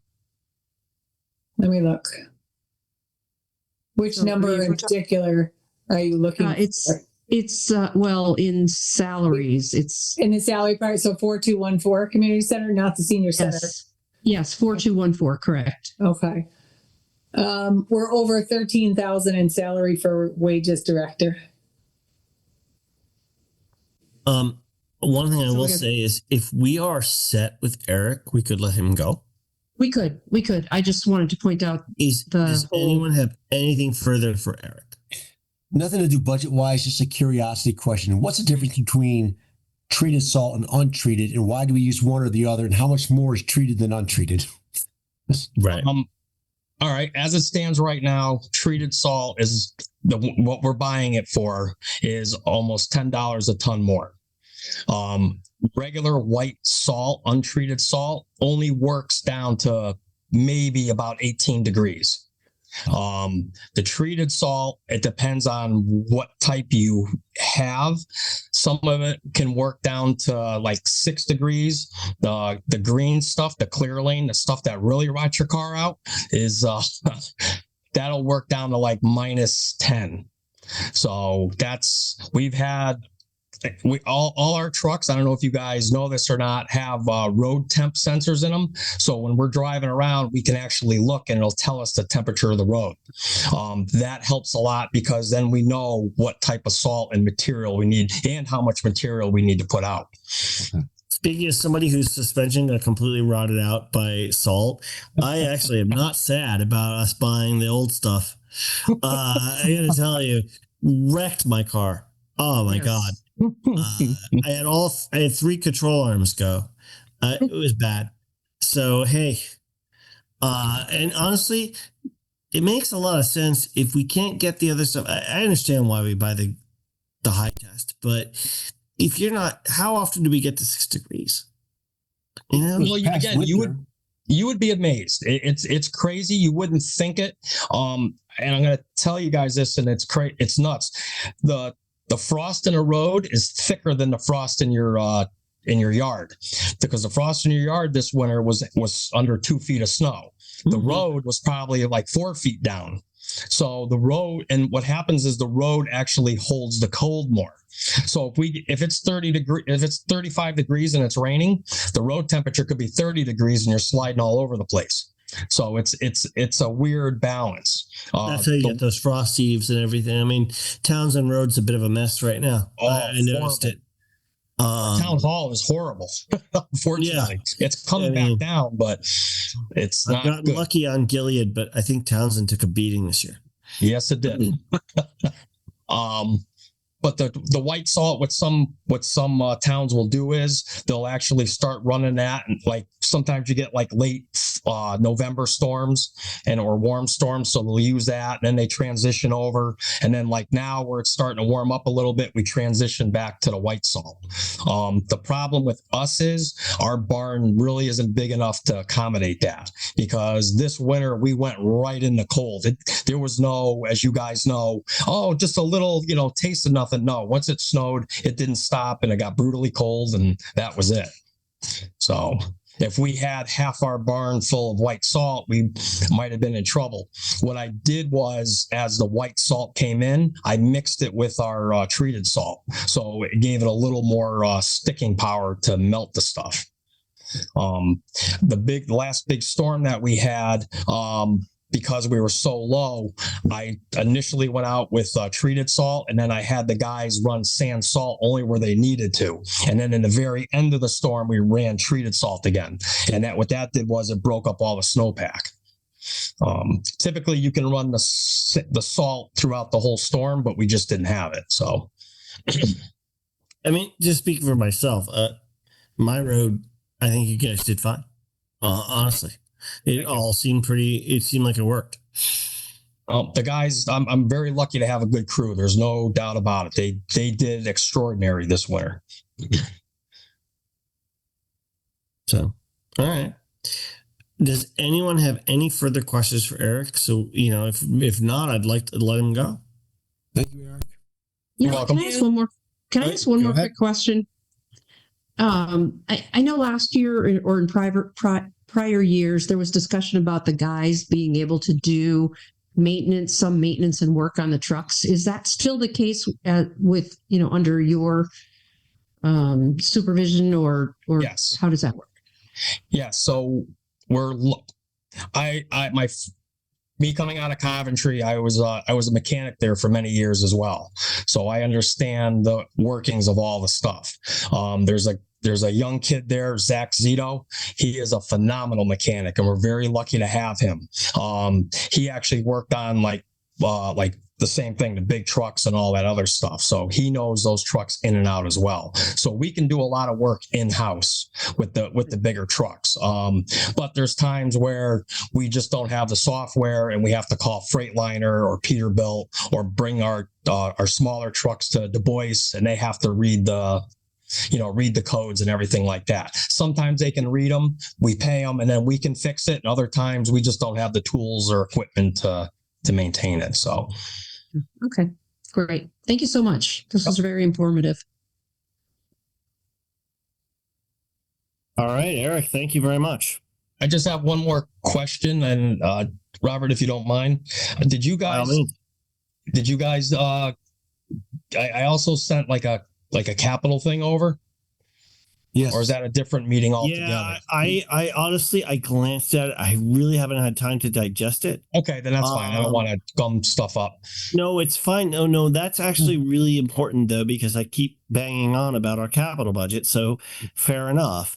That's something we have to talk about, because I don't think the Public Works Equipment Fund has as much money in it. Oh, and so, looking at the audit, there's not much there. Okay. Again, I just want this on your guys' radar, just so absolutely, if something happens, you guys know, say, hey, there's nothing worse than being blindsided, and I'd rather you guys know about this up front than, if something did go bang, at least you'd be like, oh yeah, he did say something about it. No, first of all, excellent. Second, when you have time, when you have the ability, I think it would be good to bring that before CIP. Okay. To give us so it's sort of your capital plan. We know what equipment that you think is aging and might need replacement, and then we need to look at what's in that fund, because again, looking at the last audit, I just don't think there's very much money in there. Mm-hmm. So if we are looking at some expenditures, we need to really think about what we need to load in there. Okay. Now, is there anything that is, I guess the one thing I'll ask before I let you go, is there anything that's flashing red? Like disaster, like we need to deal with right now? Yes, as a matter of fact, there's two of them, and then there's like two of like a wish list that I have, but one of them is our fuel management system. What that does is, and Lisa knows this from her last job, and I've had this conversation with her. We're working on basically a dial-up system to track our fuel. It probably takes me a good almost 2 hours to get the information out to track our fuel. It's basically dial-up in a nutshell. The parts are obsolete for it, and if this thing goes boom, I'm going to have to put a mailbox out at our fuel pump with a clipboard, and everybody's going to have to write down what truck they put in, what the mileage is, and what the, how much fuel they put in. You have to remember too that the buses also chew off this along with the fire department. It's not just Public Works. That's it. Again, the system was put in, I believe, in like 2002. I've had a problem with it already. I had to call service station equipment to come out, and the kid that came out to look at it said he remembers playing with a system like this when he was in 4th grade. So, there's also on each piece of equipment in each vehicle, there's a key system for it. So you actually take this plastic key, you insert it, you put a code in, and it tells you, so they know who's pumping fuel and what vehicle it's going in. There's spare keys, but we do not have the code reader as it's to program these keys. As it stands right now, the buses are running on one key. If that key goes down, that's it. We're going to have to put it in an override mode, and we're going to have to do the clipboard system. And you know how accurate that'll be.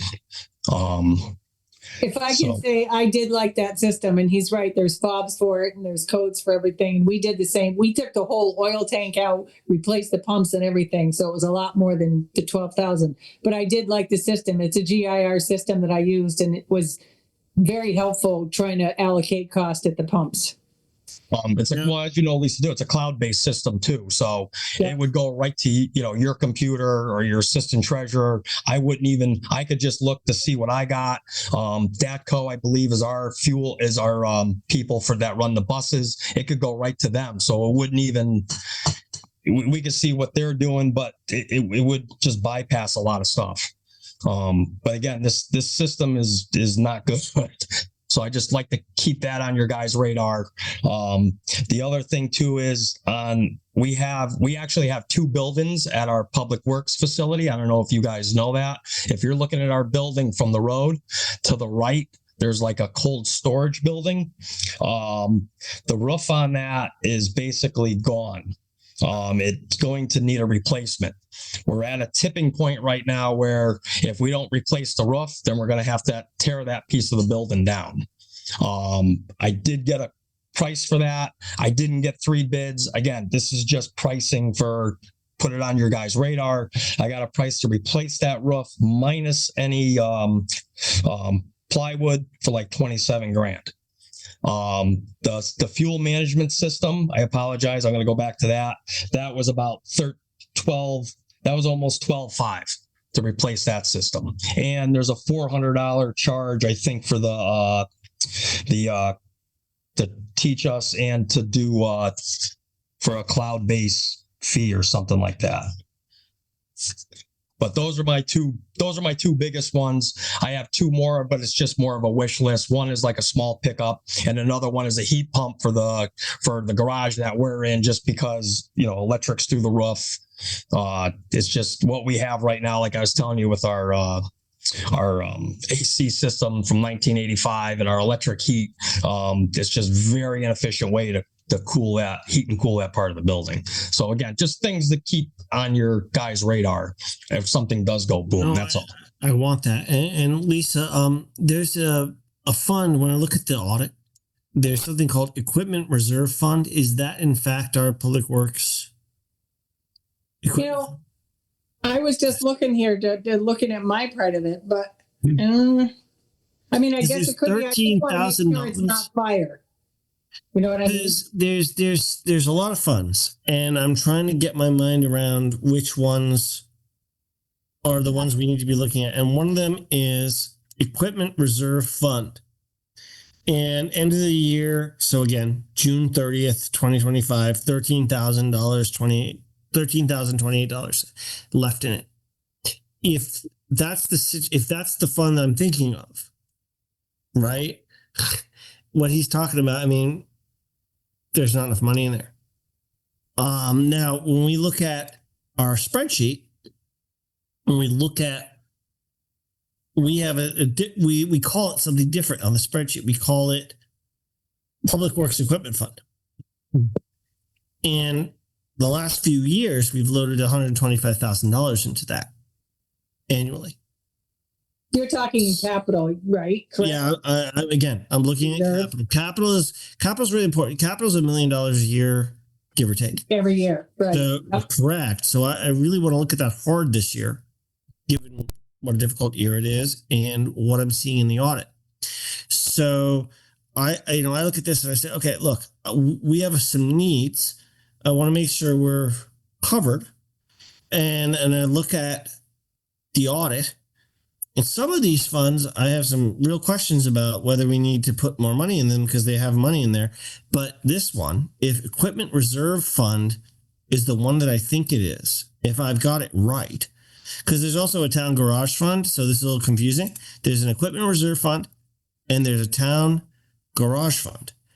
So now you see my plate. That's a little confusing. Oh my God. And I would really like to get the bottom of this. It's in 2 QuickBooks. That's the problem. It's in 2 QuickBooks. You have 13,000 in one of them, and you've got 27, not quite 27 in the other.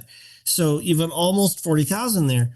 And then the question becomes, when we try to tally that up with our spreadsheet, our spreadsheet doesn't actually match specifically to those funds. And how are we handling that? So we have our public works director telling us we have these two needs for X dollars. Okay, we need to plan for that. But I also need to know what the heck we have in these funds. So, with all due respect, why I'm asking these things. So, the more we can get on that, the better. Yep. Because we need to sort that. I know we have that roof. Like, that roof's been an issue for years. A long time. Like, I'm not even questioning the need.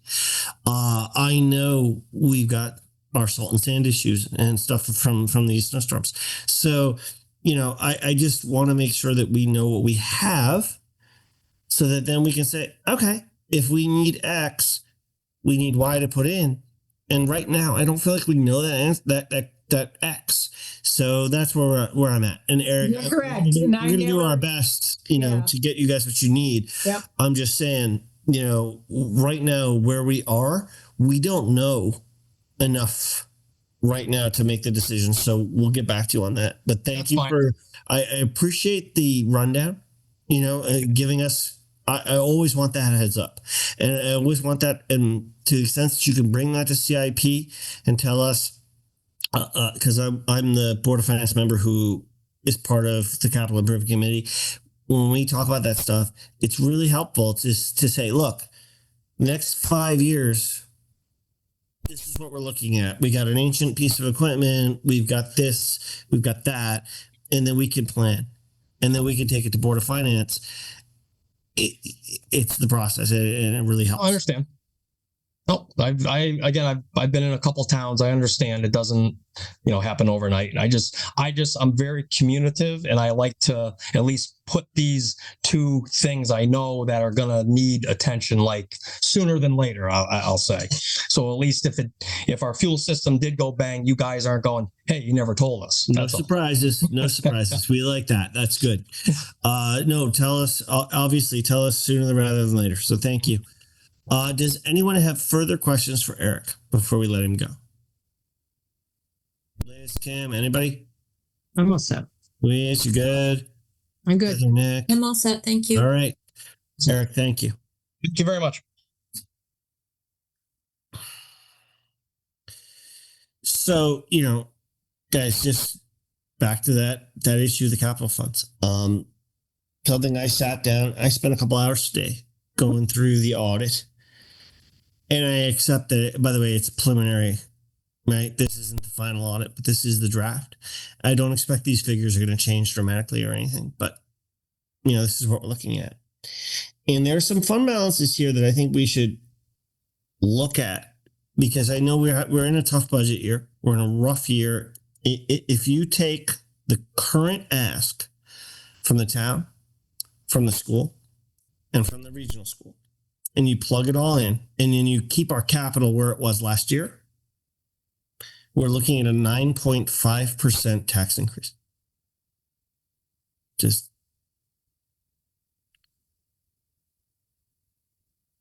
That's a lot. So I'm looking at these funds and I'm like, okay. So I look at things, and now some of these funds I know between the end of last fiscal year, again, June 30th, 2025, that's months and months ago, I know things have changed. For instance, the fire equipment fund.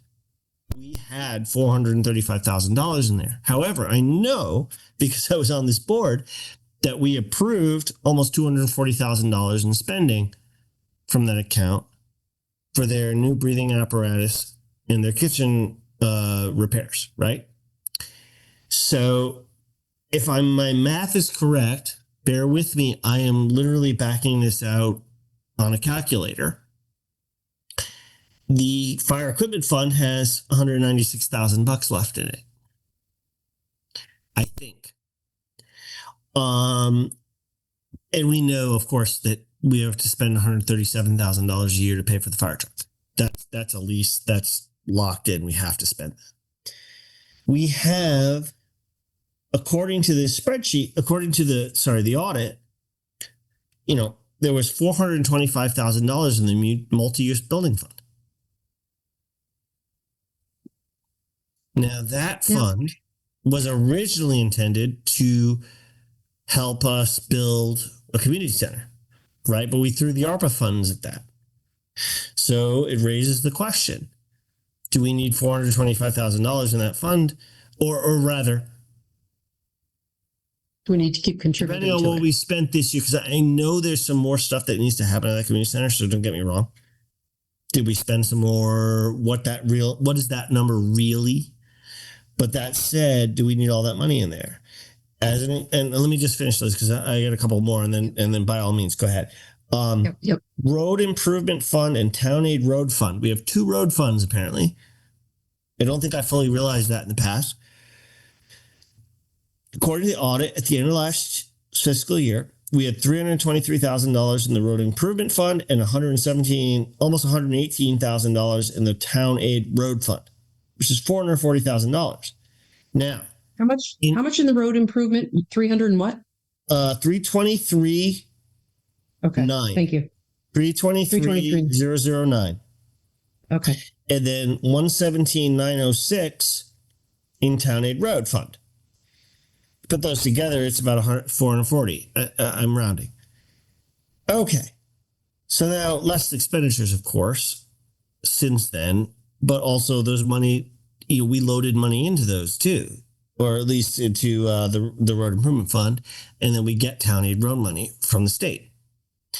So I've always been under the impression that we basically spent whatever came in on road work.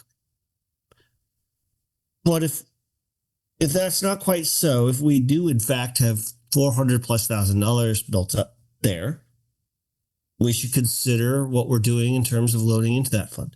Similarly, the Bunker Hill Road Bridge Fund.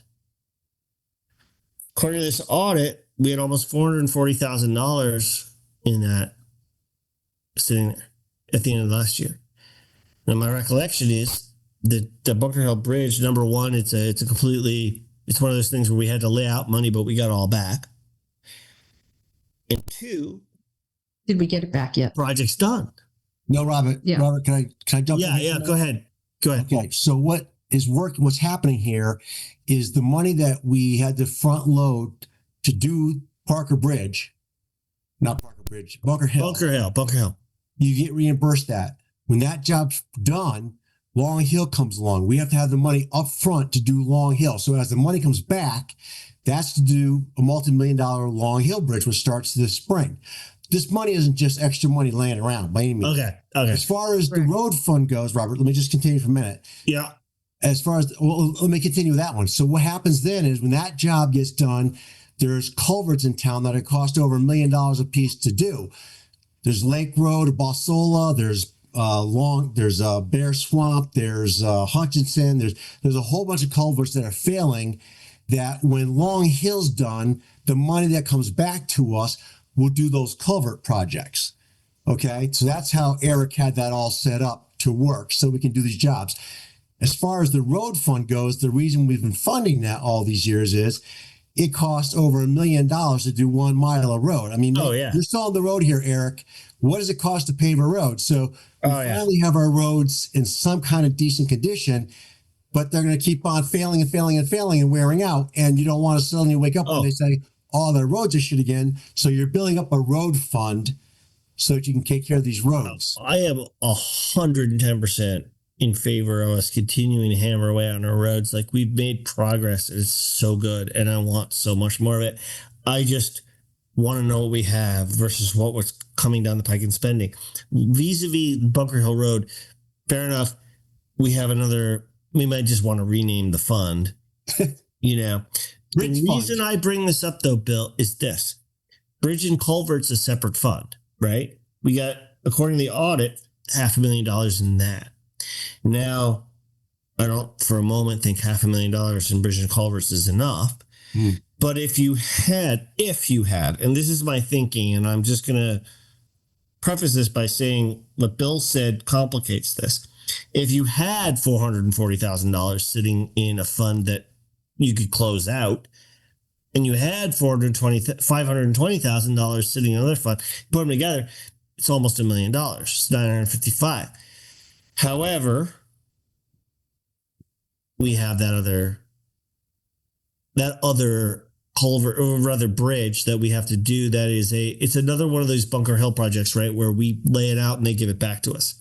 Right. Okay, so fair enough. The Bunker Hill bridge money probably has to roll over into that.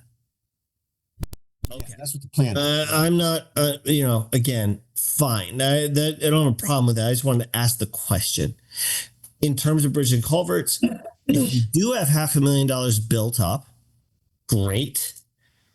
If we have the bridge project we're going to embark upon is like Bunker Hill, where we'll lay it out, but we'll get it back, then we should think about, when we plan for bridges and culverts, right? Ultimately, we get that money back and we can load it in to that bridges. I mean, I would think the natural place for that money to go, right, would be to bridges and culverts.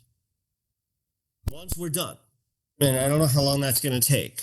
So fair enough. That's not this budget year, obviously.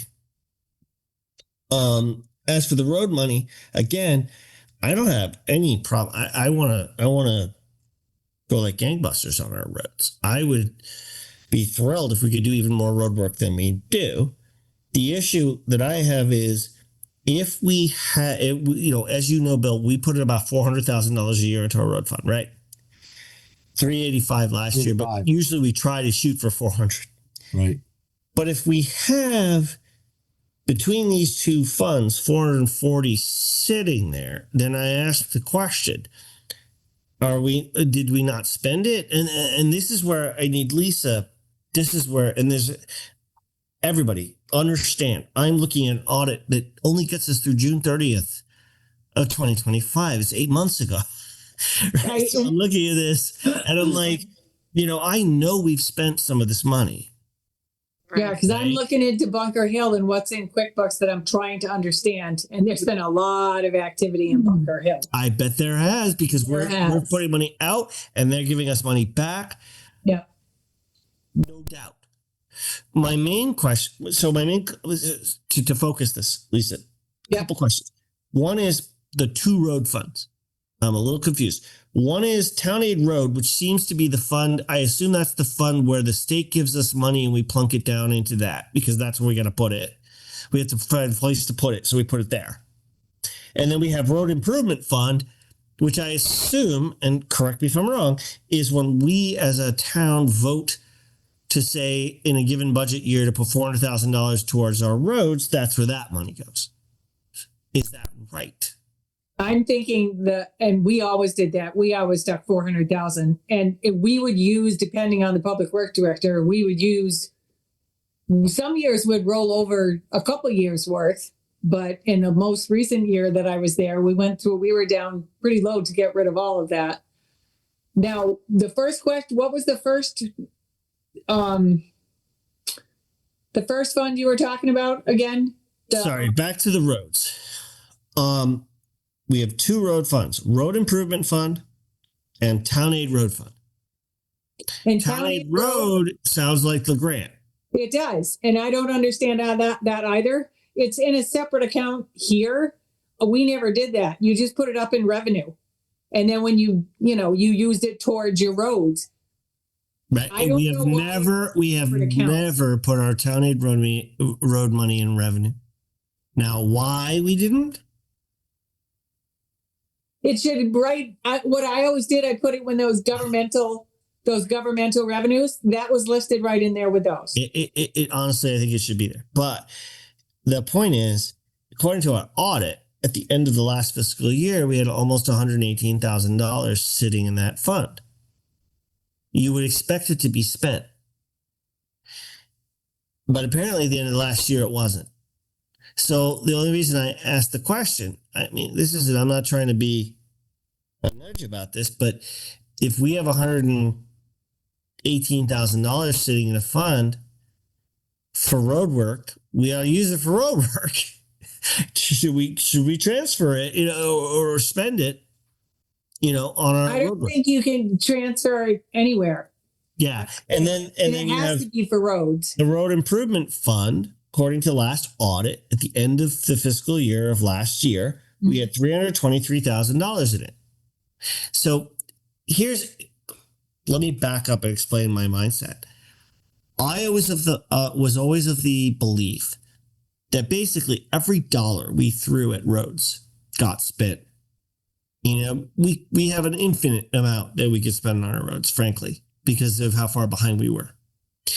So I just sort of assumed if we put $400,000 in our budget in a given fiscal year, we would spend that money like that.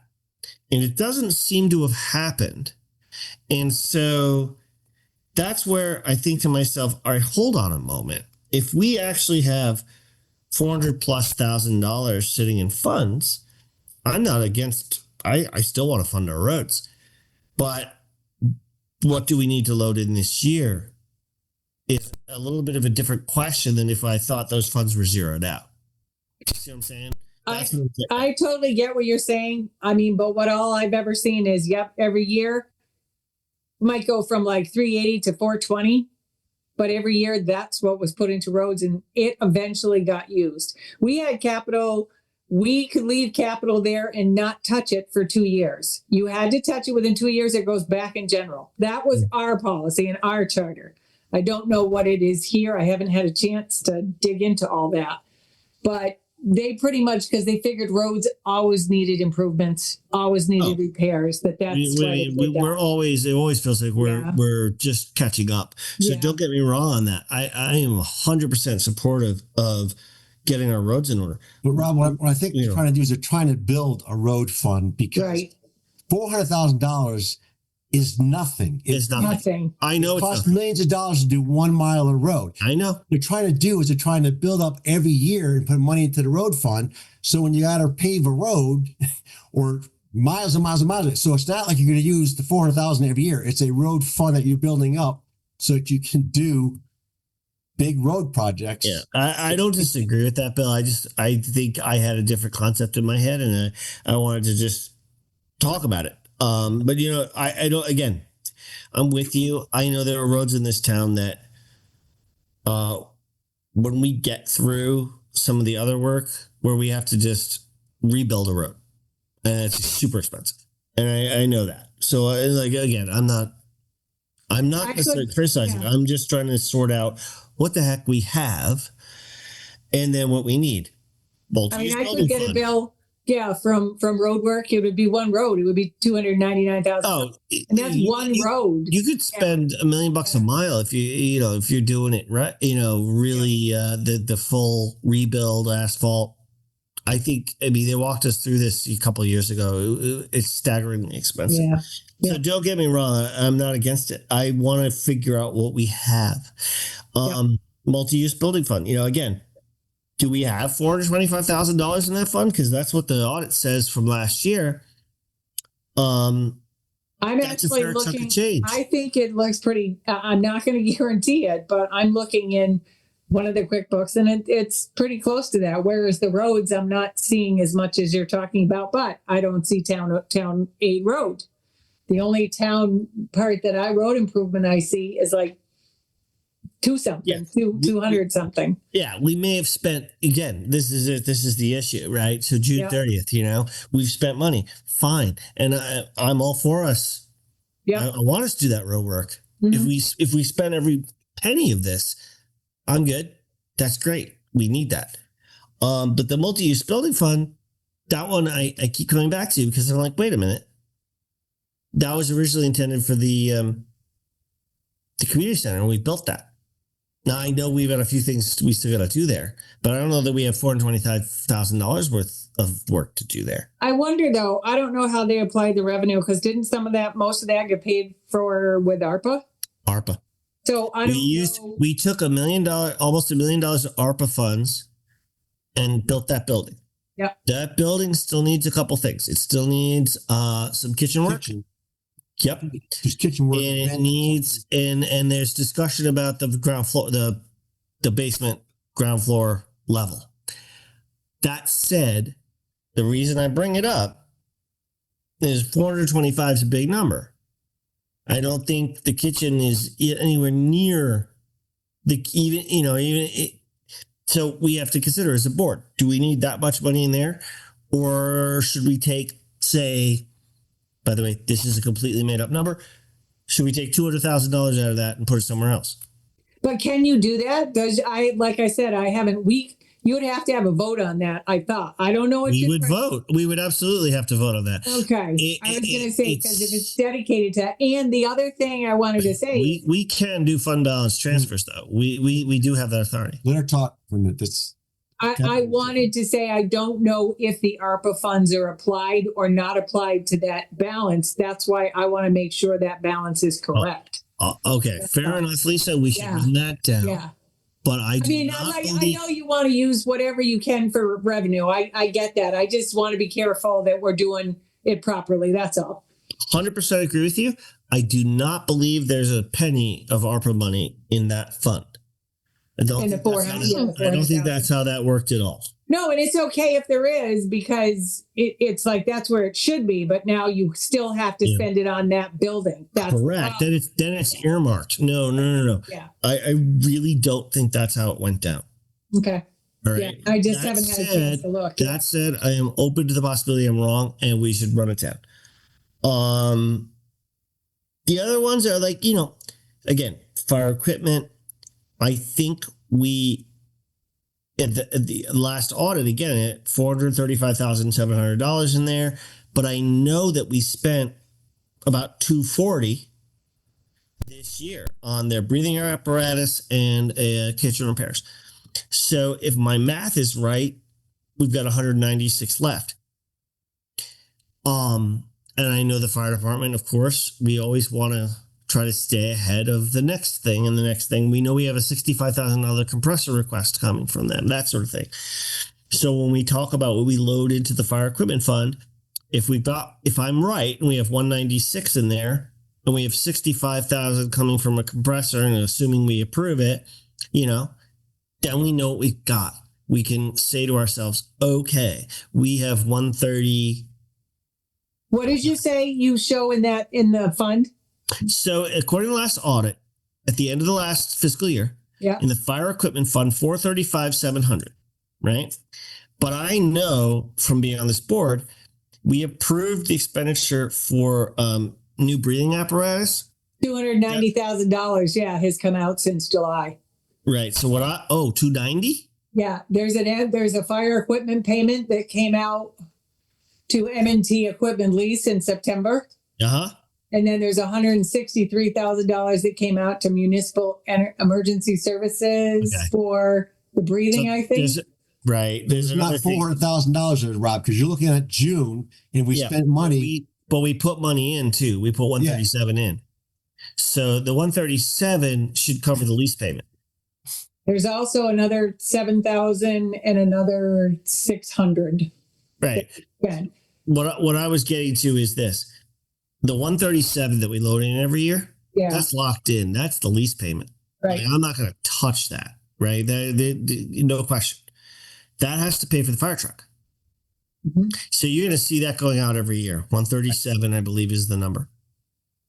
What I had in my notes, and clearly it's not quite right, is I had 221,992 for the breathing apparatus, and I had 17,386 for their kitchen repair work.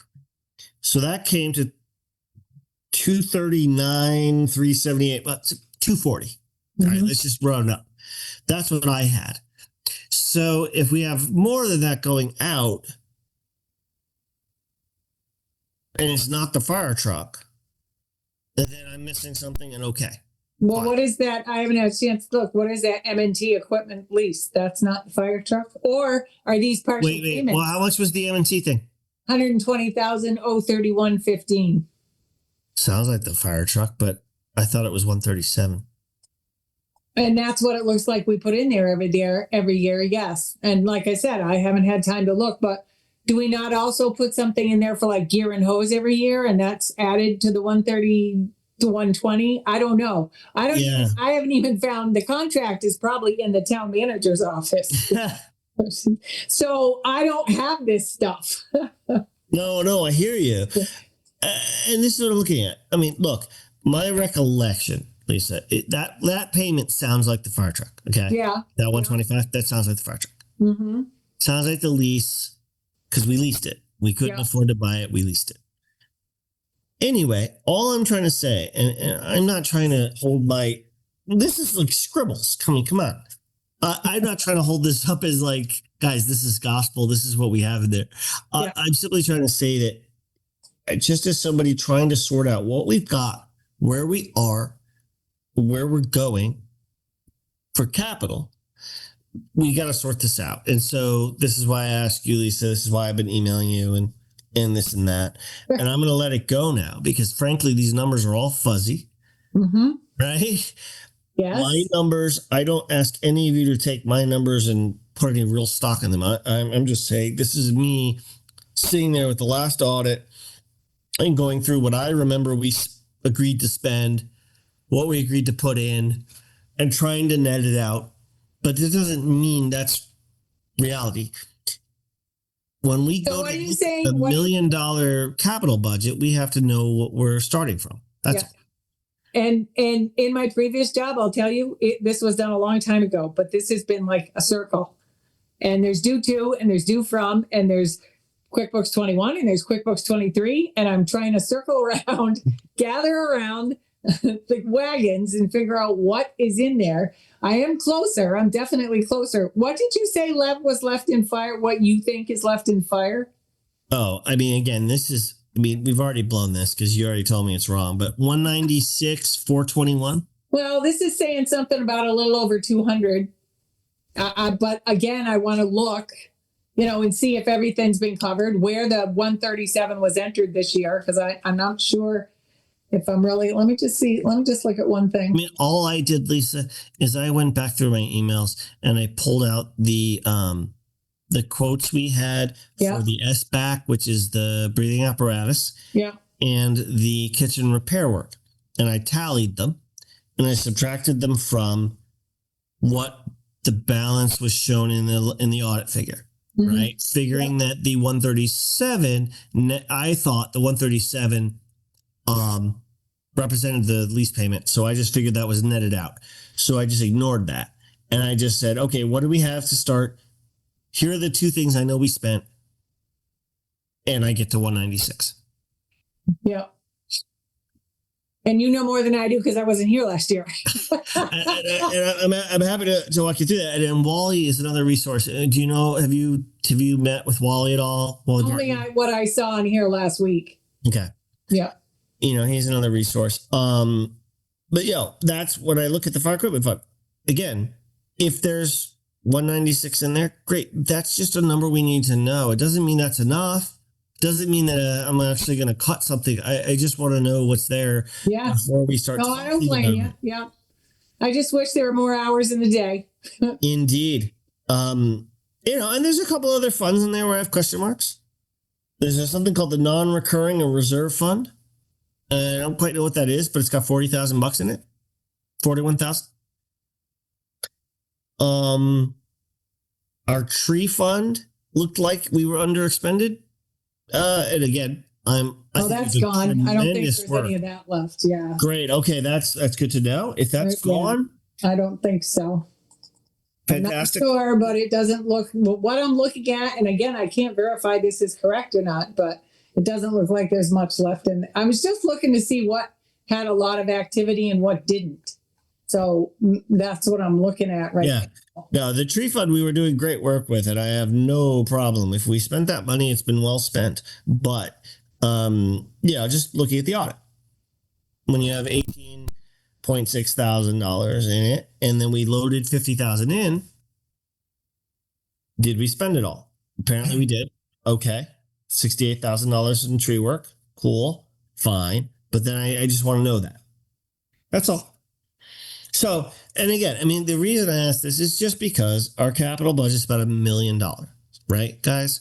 When we look at what we're looking at for this year's budget, I had Lisa whack up for me a spreadsheet that produces a number for what our tax increase looks like.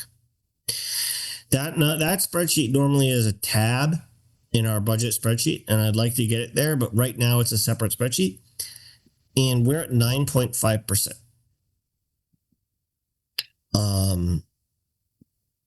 With the town at, what is it, 4.5? Actually, it's a little more than 4.5 now.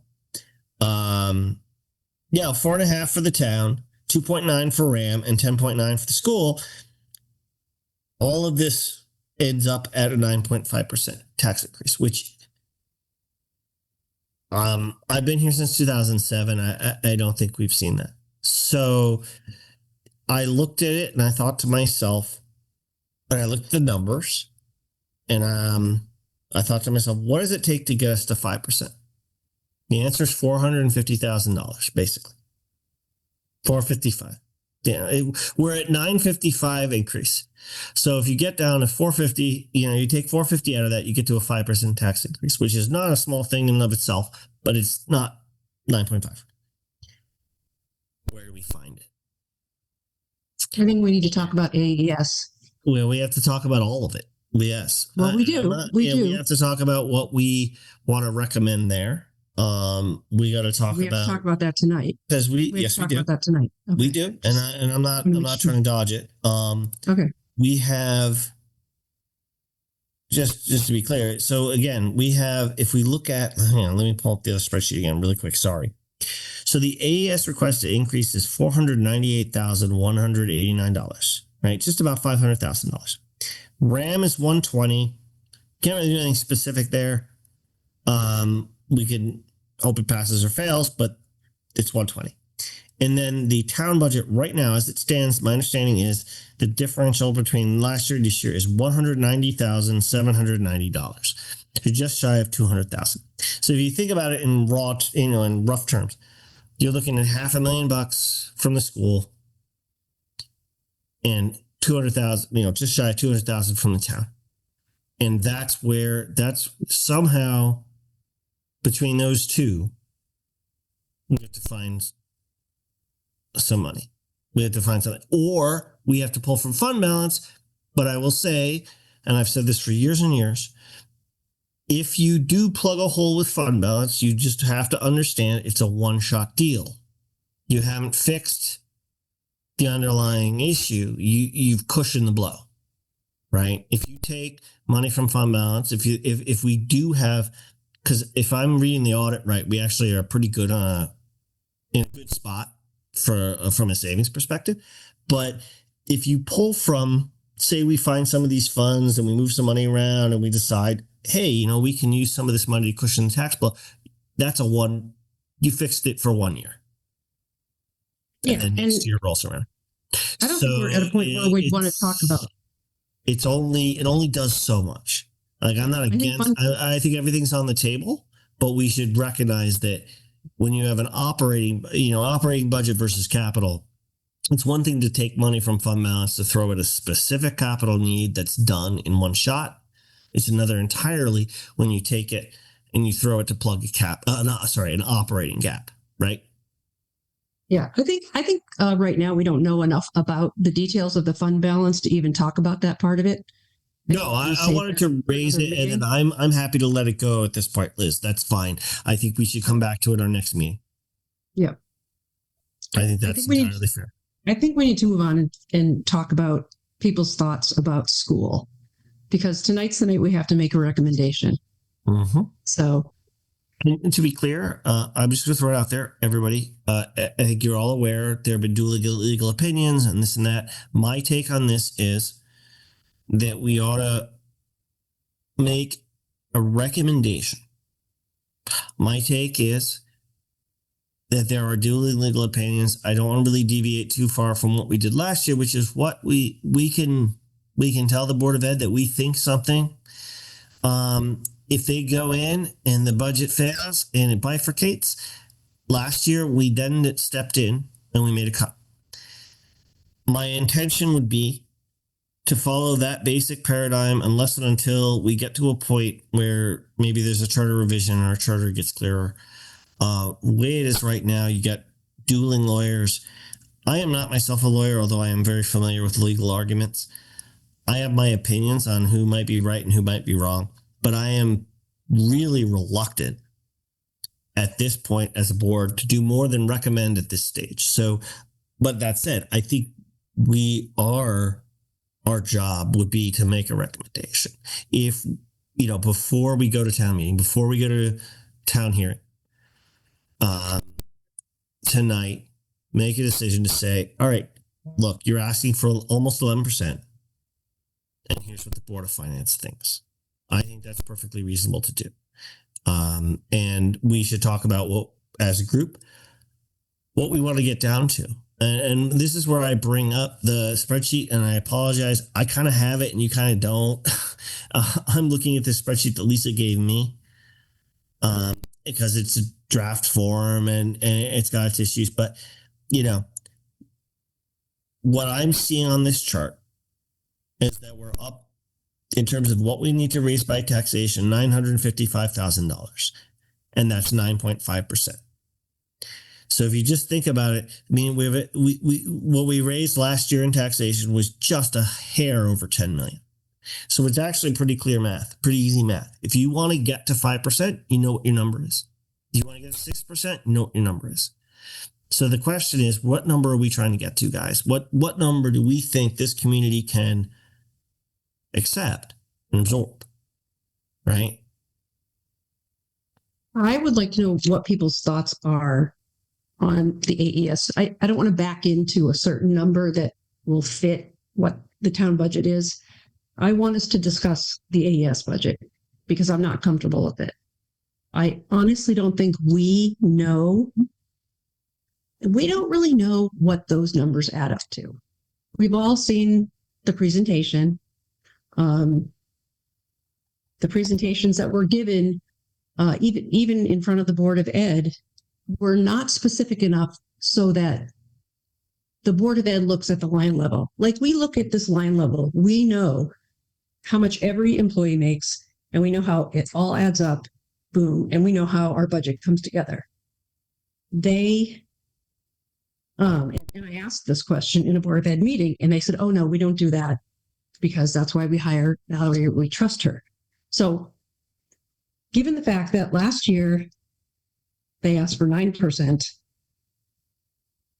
and we got them down to 5%, I think. 5.5%. 5. Right, 5%. It was 8.8 and then 5. Okay. They still had an overage of about 5% last year. I have questions about the fact that we have no idea how much the taxpayers are paying for preschool. And people are so tired about hearing the preschool, but let me tell you my thoughts about preschool. I have no problems with preschool. Most schools in our area have 2 preschools and a waiting list. In November of 2023, AES, or the Board of Ed, went into an executive session to discuss the expansion of the preschool. They came out and voted to hire another teacher. With really no explanation. So now we find out down the road, they've been expanding it to out-of-towners, and we've been told it's self-sustaining. And I've been trying to get more information about how many students, how much money, and every time I ask, I get pushback, I get shamed, I never get the actual number. And so then I find other ways to find the number, and then I get shamed for finding other ways to get the number. Anyway, so we went from 2 preschool classes in 2023 to now 4 preschool classes. Like a typical class might have been between 30 and 40 kids, 45. Now we're up to 70. When does it stop?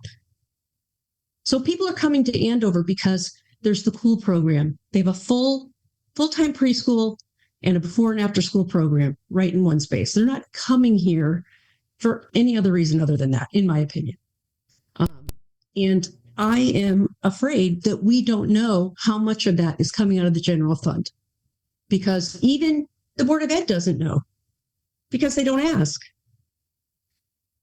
My understanding is that when you put together a preschool class, you look at how many Andover kids there are, and then you sprinkle in out of town kids to fill that room, where you might have a room where, so let's say you have 15 kids in a room, and then you get to the point where you got to get another room, and now you're down to 12 room, but it's not terribly efficient.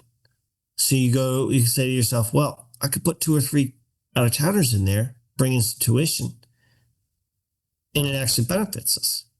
Why is that not an acceptable answer? You know what? That might very well be the case, and it might be true.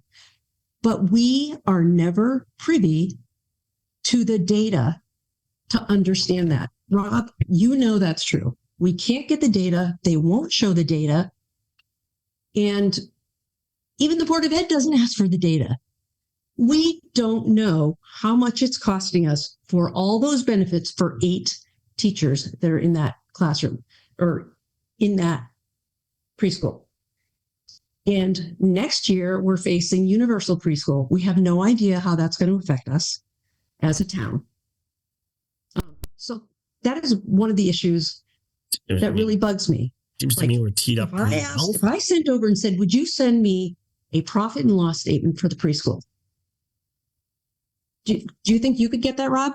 A profit and loss statement? I'm not clear on, okay, again, let's back up for a second here. I mean, I go back to what our job is and what their job is. And I'm a little confused because, like, my thought is we need to look at their top line and decide whether we can handle that. And they need to look at what they're spending, and that's their job, not ours.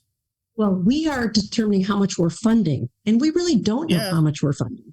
We don't know how much we're funding. We know how much we're giving them, but we don't know how much they need until the end of the year, and they're $200,000, $300,000, $100,000 over budget, and then they make transfers. They're drawing down their 2% non-lapse to plug the gap, I think. No, that's not what I'm talking about. That's not what I'm talking about. No, but I mean in terms of being over budget. I mean, they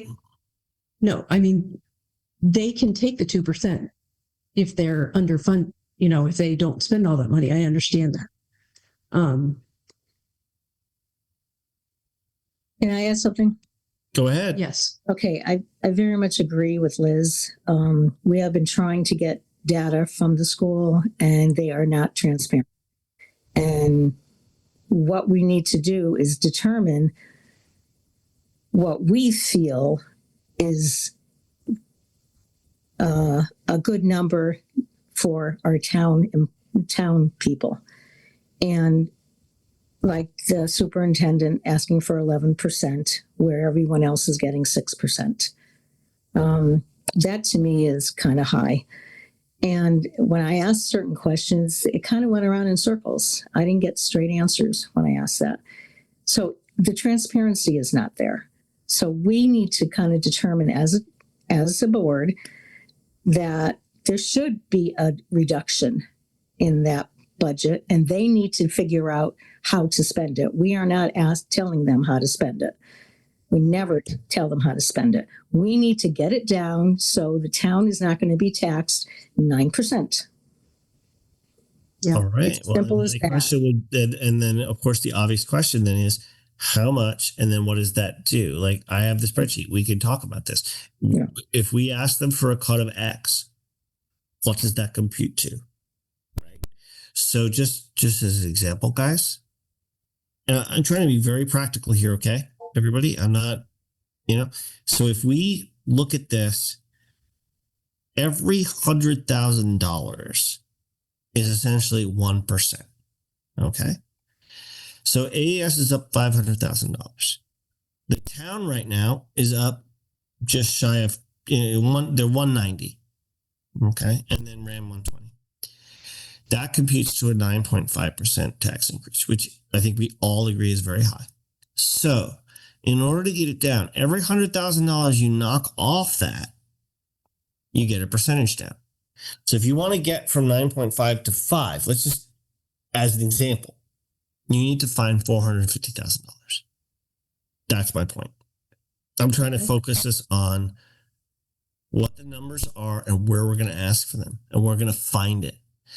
So if we go from 9, we have basically 3 places we can look for it, just to be clear, right? We can look for it from the town side ops budget, the town side capital budget. Sorry, 4 places: town side ops budget, town side capital budget, AES budget, or fund balance. And fund balance, of course, is the last place I'd like to, again, I'm pointing out it's a thing we've done in the past.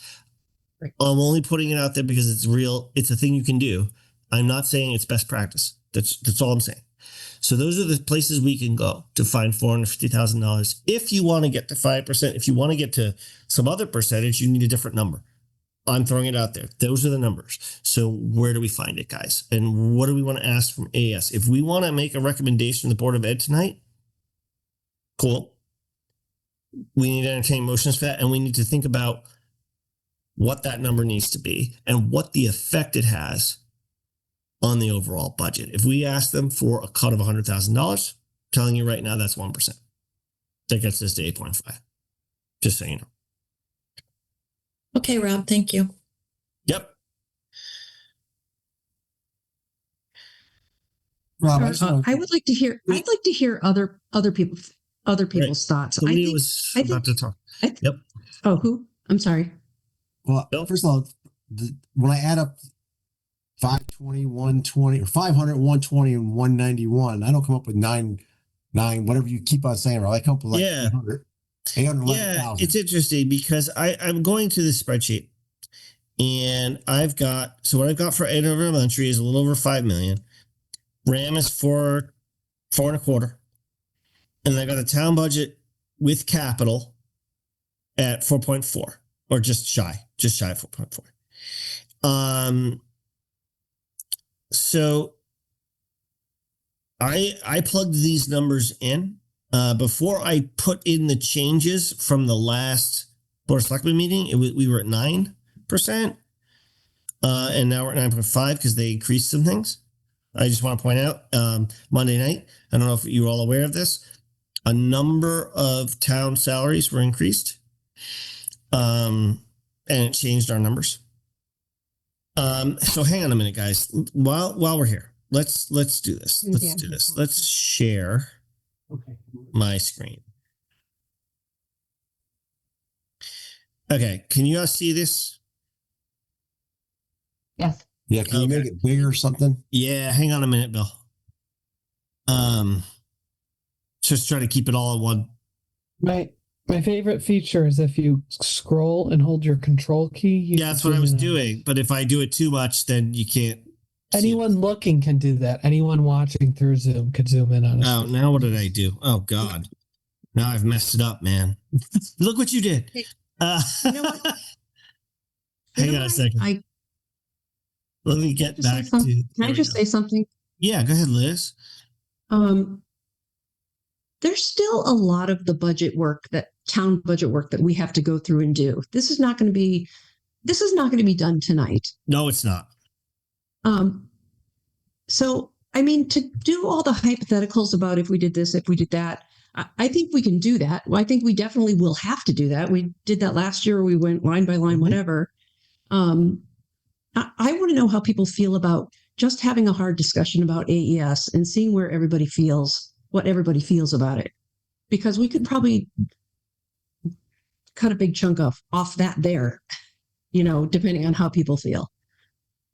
I definitely think we need to do it. We can certainly single them out but I would just say at the same time, it's not singling them out. We've been working on the town budget. We really don't have everything we need to work on the town budget. We don't. No kidding, we don't. We know there's a budget that we know that is.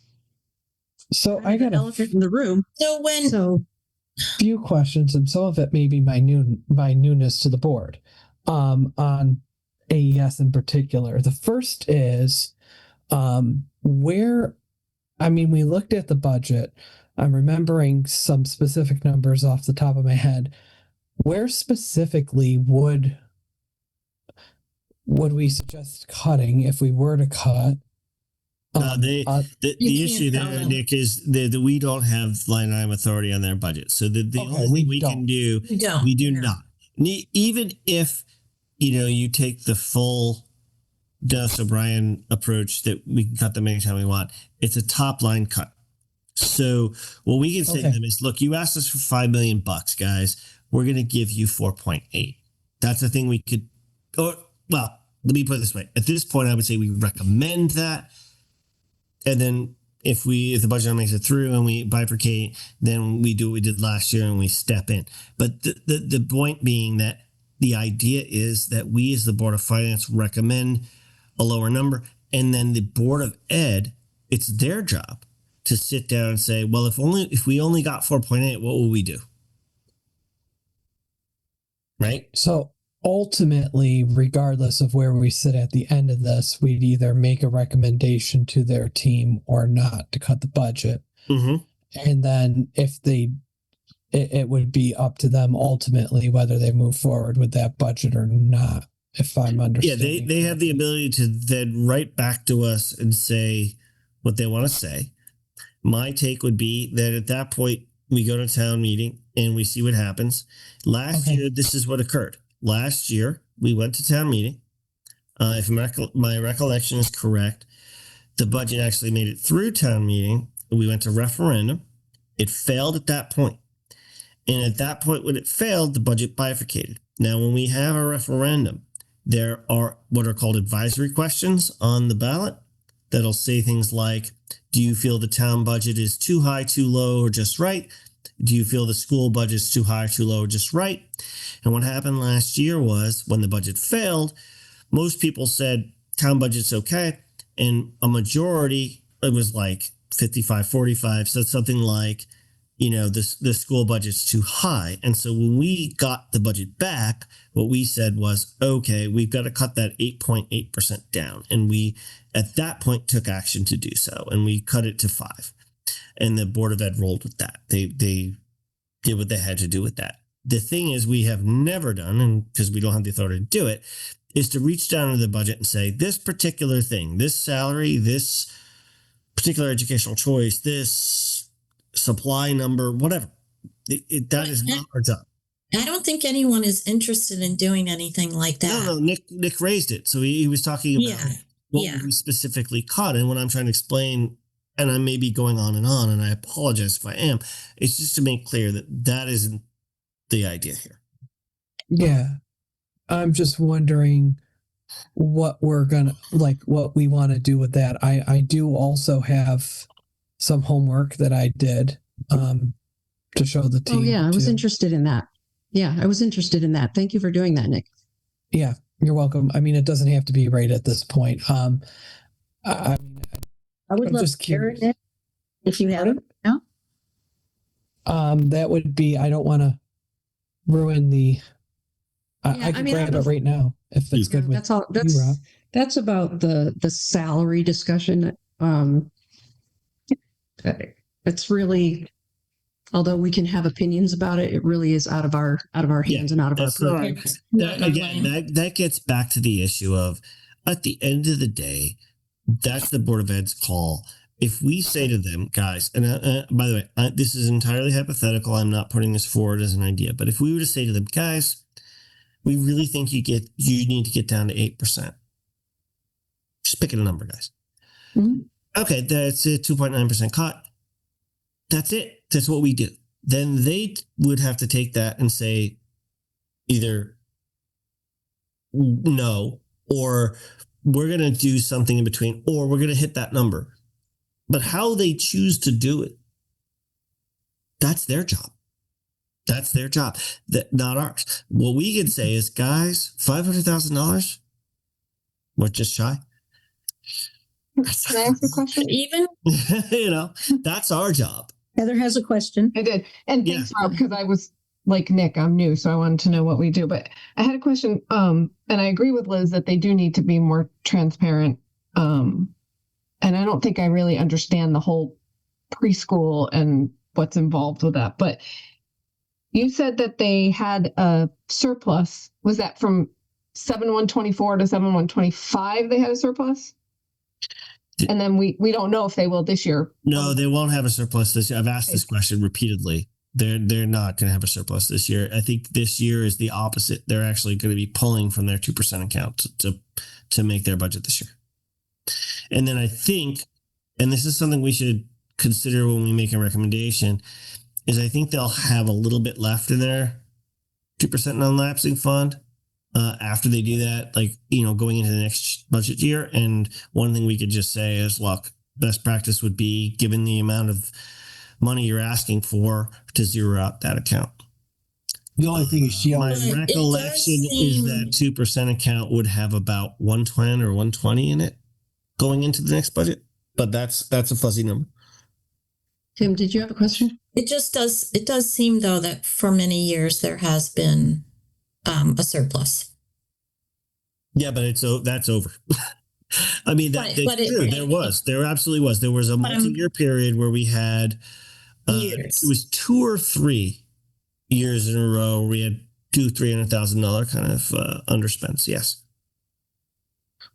That's a thing. And one of those years is the year that we put 300 and some odd thousand, I think it was, into the capital fund. Which was, that would have been 24, I think. 24, 25. So can I just kind of... Bill, go ahead. Wait, you can make a recommendation, right? And it's only a recommendation, okay?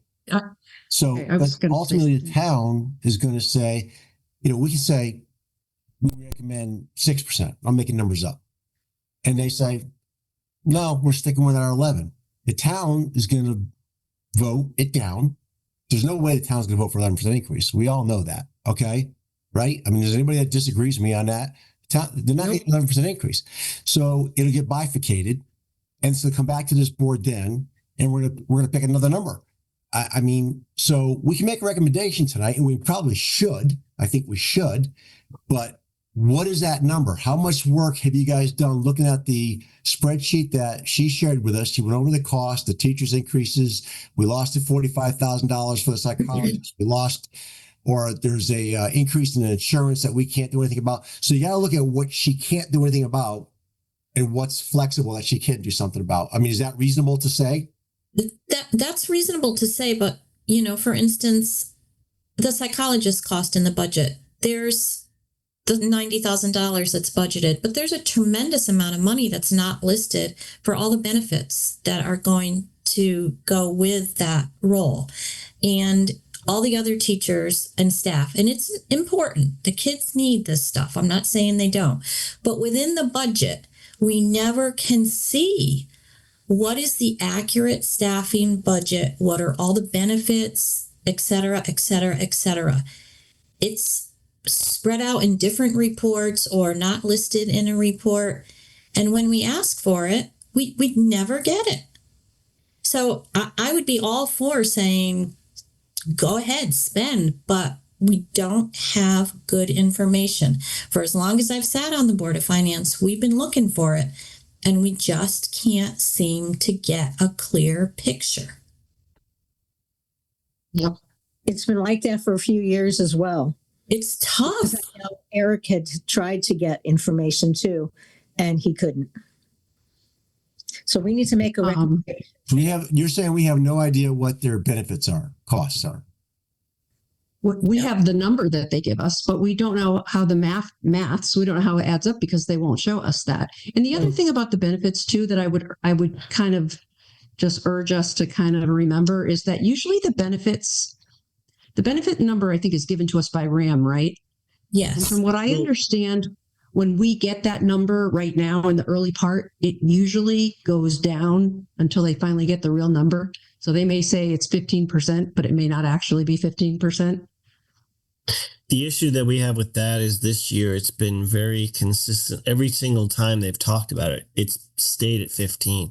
Usually you have some indication that it's going to drop. And this year, we're not getting that signal. Well, we haven't. I mean, I would love to. I would love to believe, Liz, that number is really going to be 12 or something. I just don't see any indication that it's going. I don't think we ever usually do. In the past, I feel like we have had some signals on this, and to be fair, this is all fuzzy. So I understand you quite. I mean, it's a fair question, but I don't see it this year, and it worries me. I think that 15% may be real. And I've been treating it might be, and I don't know. It as real for that reason. In terms of the rest, in terms of what their benefits costs are, I mean, we do have a number. We just, you guys don't trust it. No, you're right. I don't, because last year when they had an overage, they transferred, let me tell you, like it's the salaries and the benefits. We don't really know. It's a number, and it could be padded. It could be thin. Who knows? But last year they did a budget transfer, and they transferred $181,000 out of salaries and benefits and retirement alone. So to me, I look at that and go, okay, are we padding this budget? And then we're spending it in repairs and maintenances that we didn't budget for because they way overspent on that line. So it makes me ask the question, as someone who is responsible for the taxpayers, I have to ask these questions because I don't see it being asked over there. Okay, so here's, my perspective is that we've had all sorts of stuff like that happen on the town side too. We have a clearer oversight as a board on the town than we do on the Board of Ed because it's really their job. We also offer a lot of transparency too. Well, we are the ones who are asked to make the transfers, as opposed to the Board of Ed is the one that makes the transfers within their budget. I'm not talking about transfers, but I'm talking about the budget. If Eric came to us and said, "Rob, I need to transfer $180,000 from here to here," we as a board would have to take that up and approve it, right? I understand. That's a Board of Ed thing on their side. I'm talking. That's one little piece of it, Rob. The other piece of it is the Board of Ed does not go through line by line on the school budget like we do. They admitted it that they don't because they leave it up to Valerie. And so where is the oversight? So they basically got the same presentation we got, which was just a big narrative of, why they need this, why they need, this money, that money, whatever, without any meat. That's all I'm saying. And this is not about not wanting to fund the school. It couldn't be further from the truth. We have a responsibility to the taxpayers. And I feel like last year we didn't do our job. So this year I wanted to make sure that we made the proper recommendation and see what they say and come back. So Liz, what do you have a recommendation in mind? Do you have a level or a thought? I had a recommendation, and I don't know if it will get voted yes, but and they have every right to look at it and say, well, we'll do what we can and then come back to whatever. But I'll make a recommendation if anybody's ready for that, or if anybody wants to ask more questions. Well, I would guess what I'm asking you, Liz, is like, we can have discussion on a motion. Well, wait a minute. Let's get on the floor. Let's talk about it. But what I'm saying is, Liz, is if you're going to make a recommendation, a chance to talk. All I'm trying to say is, if you're going to make a recommendation, it should be based on something. So I'll just give you an example. Okay. There was a year where I remember a certain member of the audience stood up at the town meeting and said, I make a motion, we cut $400,000 from the AES budget. I was like, okay, where? And this person had no idea, just cut it. So what I'm saying is, if you're going to make a recommendation, it should be based on something. This board should basically say, you don't need this, you don't need that, you don't need this. Okay, you need that, you need this. What are you going to make that much? Just on a theoretical, this is what I feel comfortable with? Or do you have an actual number based on, you did some math and you think they only need, and I'm not criticizing you, Liz, I'm just trying to say, do you have a number that you've got a spreadsheet and you said, this is what we should be giving them and no more? Like, that's what I'm trying to get at bottom to. I don't want to take a stab in the dark. I want to make a real recommendation. I honestly don't feel like we have enough information to support the budget that they have given us. That's what I feel like. I would make a recommendation to cut it to 2%. See, That doesn't you keep say the lights like on. you're all for education, but that's That not doesn't true. even keep the That lights is on. not true. You're all They're for not going to education. go for it anyway. You saw her They're not gonna- presentation. The There's a 15% health teacher. care Yeah, I did see her. increase, the 3%. I did see her presentation, and I could debunk a lot of the stuff, and I'm not going to sit here and do You that. can't do Why? 2%. What- I am totally fine with making the recommendation to cut their increase down, but my lord, That's totally how do you even irresponsible. keep the lights on for that number? I'd like to say something. Go Of ahead. course. Okay, I'd like to second that. Okay? I mean, it's going to be up to the town Sure. to really decide. Up to them, anyways. They're not going to come back and accept it, anyways. But you know what? At least we. Can I ask another? I also had another question. Yes. Based on what all you guys are saying, some people think we're not getting enough information, or the Board of Ed is providing it, or whatever. But does the Board of Ed, does their budget get audited so someone would know if Yeah, their they're in the audit. salaries- Sure, they get Oh, audited that- every year. Yeah, Yes. the auditor was quite positive this year. I got the draft audit just the other day. I don't think it's been sent around to everybody. So But the auditor audit- had no like red flag or anything to say about AS. He basically said listen, there was only one thing in that audit write up in terms of corrective action this year. So And it was on the town side. when they transfer The the aud- 180,000 from salary to whatever, yeah, does that show in the audit too, or? no. It wouldn't The because they auditor weren't over doesn't budget. Okay, the auditor doesn't make a determination on how they spend the money. Right. The auditor basically balances and makes sure everything is where everything reconciles. Yep. So they Yeah. don't make comments or recommendations about whether or not they agree with how the money was spent. Sure. They're not looking So at here's an another- individual expenditure and saying, guys, you paid too much for HVAC repair. That's not a Rob, thing. didn't I see though Not that do that. they're still going to do a letter of recommendation because the corrective action wasn't completed by June 30th? Well, that's For the because we were Board of slowly. For the Board of Ed, yes. That was Okay. because Val hadn't gotten that sorted out, but that's a whole nother story. I don't think that had anything to do with any material defects to their budget, though, Lisa. I think But that has to hasn't do there with- been a few years where there have been issues with? Sure, but they've been sorted. I mean, that's the issue is that slowly but surely both the town and the AES budgets have gotten, and from the standpoint of the audit, they've gotten better and better, and we've gotten closer and closer and closer to getting through an audit. Same with the town. The town Really? has Just I gotta trying to say, speak to Heather's as question. a town, ideally our audit would be done by the end of the calendar year. We have been edging towards that. There was a year we were a full year behind. We're in March. We're about to complete this audit. So that puts us 3 months behind. We used to be like 12 months behind. We are edging towards. Just so you know, Rob, Actually the getting reason done. the capital isn't done is because I'm trying to get 24, 25. I fully respect that, Lisa. My point is we've been improving on both the town and AES sides as I understand it. And as I understand it, AES and the auditor are pretty good, terms. Like, if you read the audit, he's not ripping them or really the town either. There's frankly one small thing that he talks about All right, so the way the town reconciles money from the school. Rob, give somebody else a turn. I'm sorry. Other people have. Kim's been trying to finish her sentence, so By all means. I'm sorry. I was trying to answer a question. I was just trying to speak to Heather's comment about the audits. That's all.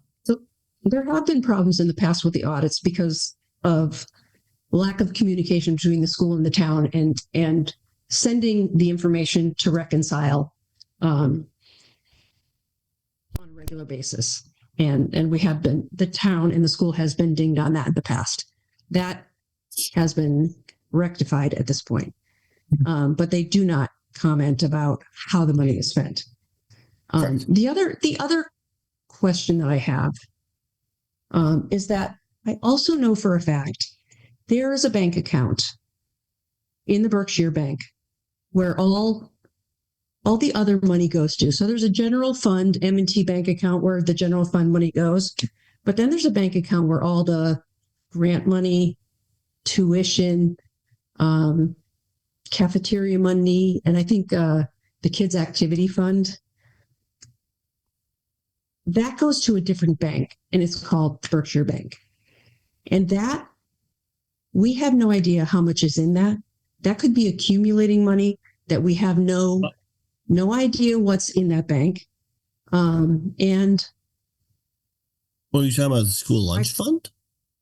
no, I'm talking about the Berkshire Bank account where all the other money, all the other revenue comes into where they keep that. And I mean, I'm just we're looking not at privy. the audit, and I'm trying to find the funds that you're talking about. That's all.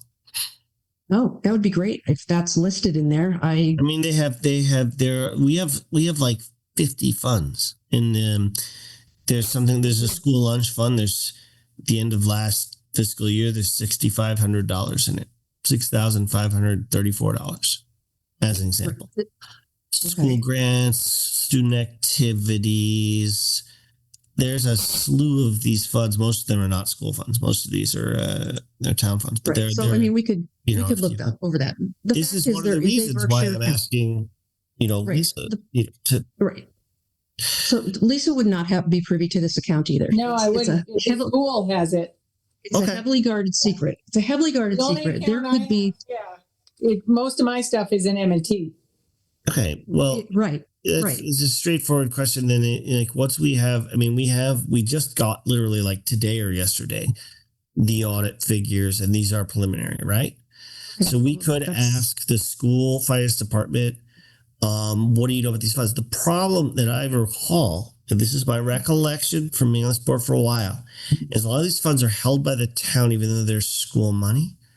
This one is not. What I'm telling you, Rob, is this is not held by the town. This is held by the school. Correct. We have no insight to this at all. Okay. So we don't know what it. And I know the town of Coventry has the same situation. They get their grant funds. It goes into a different bank account, and it's reported in their big budget book of how much money is in that account. Okay. And I would love it if you could maybe ask for that. Ask for what the balance is of the Berkshire account. Berkshire account. Okay. Well, I'd be happy to write an email to Caitlin asking, to understand, Board of Finance, understanding there's a Berkshire account for some of your funds and what's in there. Sure. All right. I don't have a problem with writing that email. That's fine. Are we ready to vote on this? Was there a motion made? Yes. Motion? Yes. And I seconded. I second it. You guys said it's Berkshire Bank? Yeah, Berkshire Bank. Just apologies before Berkshire Bank is now Beacon Bank. Berkshire Bank just changed to Beacon Bank. Thank you, Lisa. Yep. Thank you.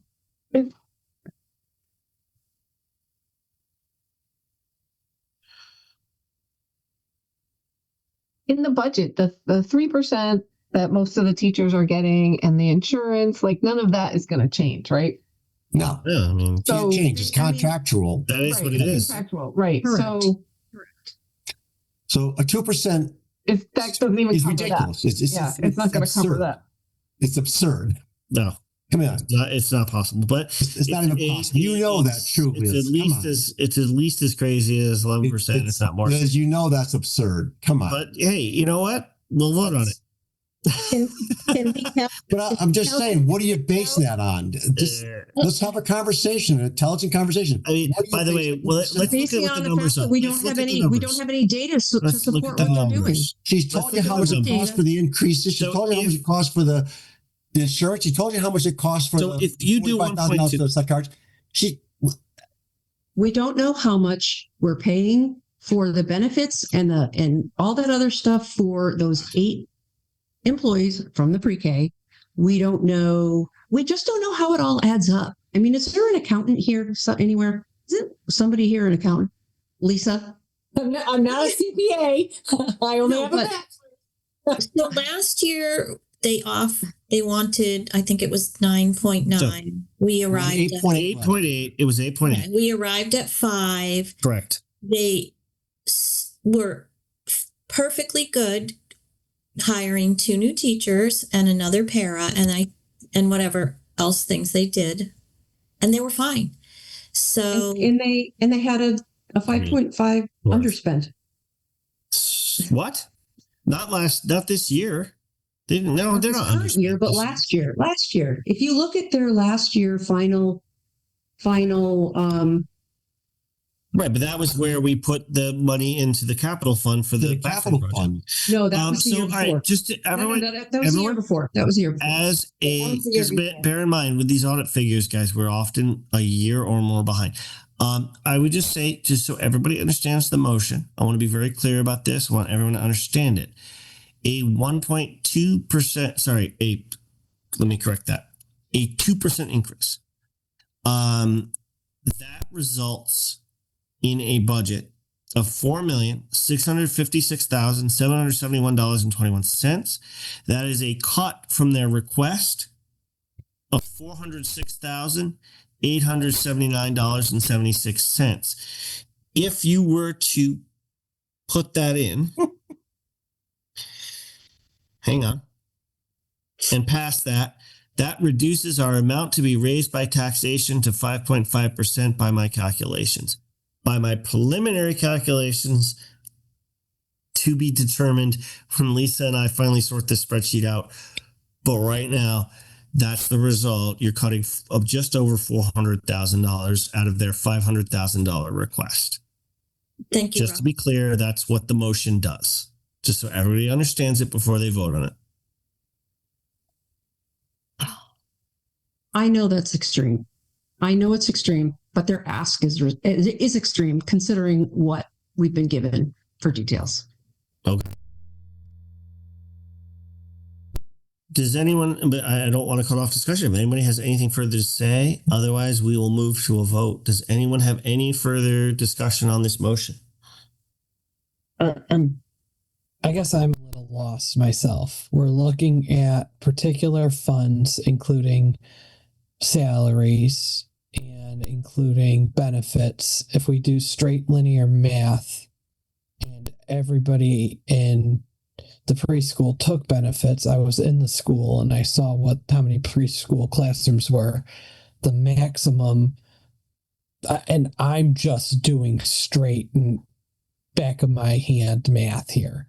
The maximum we could have been paying in preschool salaries and preschool benefits could have been $100,000. The maximum from what I'm seeing for all preschools. If we cut, how do you factor I that? took straight linear math. Val said in one of her meetings she has about 52 employees. We had about 8-ish. I think we have 8 teachers and 8 paras in that. There's 8 teachers and 8 pairs. How do you base your math to get that? Because I think that's really low. I think that's low for benefits. All the other stuff that comes in. That's if everybody takes the benefits, which they don't. So okay, I got that wrong. It's about 35 grand usually. No, I got $107,692. I took straight linear math, took the $700,000 benefit. I'm going off my memory, so there could be a little delta there. I divided it by 52, I think. Let me look at my calculator. I divided it by 52 and then I multiplied it by 8. That's $107,000 is the maximum, according to my quick math, the maximum we could be paying in benefits. And I'm just thinking. And again, we don't really know. So then we do have to. It's an order of. It's a question of order of magnitude. But in any event, that's the give or take. Let's look at that. So worse. I mean, I'm just sitting here thinking of every single way we could dice this. If we proposed a slice, obviously they need the staffing there. We could potentially, I don't know how much money we could save if we're proposing they slice something there. Where would you, I mean, we're looking at $100,000. That's up to them. Yeah, that's up to them to decide. But yeah, we don't. It's a double-edged sword. He's asking a fair question. He's asking a question. It's a fair question. It is a fair question. I guess let me finish the statement. The first thing I'm thinking about The first thing I'm thinking about is we're proposing that they cut things. I'm just wondering what we could propose that they cut that they could rationally do in a school that would move the needle much, where we could come up with something like cutting staff like that and cutting I don't know where we could go with that benefit that would save the town a ton of money, I guess is where my ultimate point is. So, and the other thing I'd mention, guys, is look, the line item and the lack of line item authority on our board is a double-edged sword. On the one hand, it's fair to say we can't reach down to their budget and monkey around with a particular line item. On the other hand, when you go to propose a top line cut, what that furthermore means is it isn't actually our job to say exactly how they would sort that out. You hope that top line cut that's proposed is reasonable, but you, at the same time, to be fair, because we don't have line item authority, because we do not have it's not our job to go in there and say, cut a teacher. It's a little much. It kind of cuts both ways, guys. You can't kind of do it one way or not the other. What it boils down to is, what do you feel the reasonable top line number is that this community can afford? And then it's the Board of Ed's job to sit there and say, Yep. Ruh-roh, we got to do something. So now there's a motion on the floor that we make a recommendation to the Board of Ed that they cut their increase down to, and I want to get this right, Liz, 2%. That is the motion on the floor. So I would, unless there was further discussion, suggest we vote on this motion. Does anyone have anything further to say before we do so? Okay. All in favor? Aye. Okay. All opposed? Aye. Aye. Nay, but yeah. Okay. Motion fails 3-4. That does not mean we can't make further motions. If somebody else wants to come up with a different number. I'd like to make a motion. Okay, go ahead. Okay, that we cut it down to 3.25%. I'll second Okay. that. Discussion. I feel like people don't trust the numbers that we got. So we're just cutting it. And I think that's very hard. Like, why don't we trust the people at the Board of Ed? I'm not saying they don't give us enough information, but it's awful if we can't be. It is awful. The stuff that they're giving us. It's a terrible position to be in. You're absolutely right. It is. We don't want to do this. Yeah. I don't. I mean, I have a slightly different if I saw them go like we do, line by line by line, and I don't think we've gotten to the point where we've gone through all the employee lines like we did last year. I would love to just say, okay, I can see where you did the work. It makes sense. But I don't see that. And I just,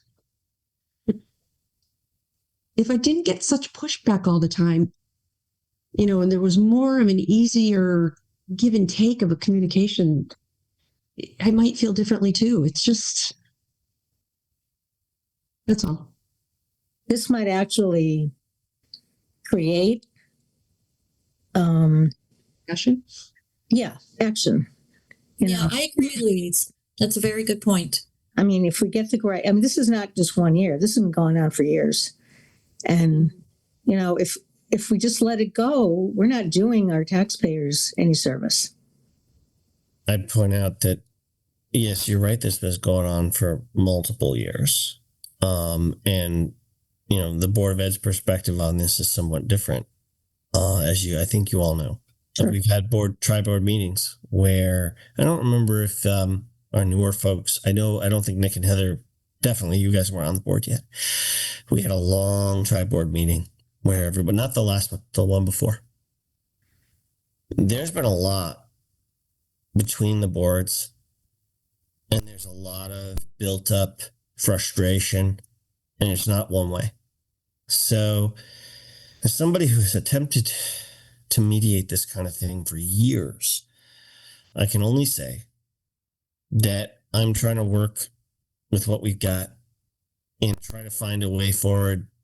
And I don't think the best way to go about it is to treat the Board of Ed like they're a bunch of nincompoops. But anyway, We're let's talk I've never, about. I've never said that. never said that. I mean, No one basically, has. You said you don't trust one- them, guys. I Come on. mean, come on. That doesn't make them that doesn't make them nincompoops. You That just tried- means that they Not at all. that, You're trying to be that doesn't make punitive. them nincompoops. You're trying to be punitive because you don't like them or trust them. So you're being No, that is punitive. not- And you that know doesn't what? do anything for the kids or the school. You're being Can punitive. That is, you are so wrong, Bill. No, I'm not You are- wrong, Liz. couldn't You know, be further. I can read your emails to these people. You are so vindictive and mean to these people. It's unbelievable. It's Can just I present- Bill, you Can never I even ask a embrace question? it. I'm All right, all right, vindictive. all right, all right. We doing my got job. rated Board in, with and I one agenda, apologize one for agenda. using the word That was nincompoop. to go But after you know what? EES and Val. You we don't should- like her and we you're trying to should- punish her. It's ridiculous. Take trying it to down punish a her because notch. she- and I Well, the and I may 2% have started it. thing- I apologize. But It's being ridiculous. let's take it down a notch here, all of us, myself included. Absolutely ridiculous. You are. But there is a The meanness and Clear vindictiveness is thing unbelievable. where the Board of Ed is not trusted, and they know that, guys. They know that. What do you think we can do to help fix that? Can I show what I did? Well, I guess the only thing we can do going forward, because there's no easy fix. The answer is the truthful answer is there's no easy fix at this point. We're pretty far down this road. So the only thing I can imagine, and I can't promise you it'll work, is that we just all of us keep doing everything we can to kind of forge bonds between the boards, make connections. Sometimes this might involve biting one's tongue. It might involve trying to meet somebody where they are. The thing is, it's clearly, you know how it's gotten, and I'm not saying it's one way at all. I know it's not one way. I've seen it go both ways. It's toxic, right? And it's really hard at this point to get people to de-escalate and say, okay, wait a minute, this person is asking something in good faith as opposed to this person's out to get me. And I think that's the fundamental problem. Now, how do we get from where we are to where we frankly should be? I mean, a functional community again? I've been trying for a couple of years now. Haven't succeeded, so maybe I'm the wrong guy to ask. I keep trying, and I'm going to keep trying. I will tell you I'll never quit. But I'll say this. We have to try to get there.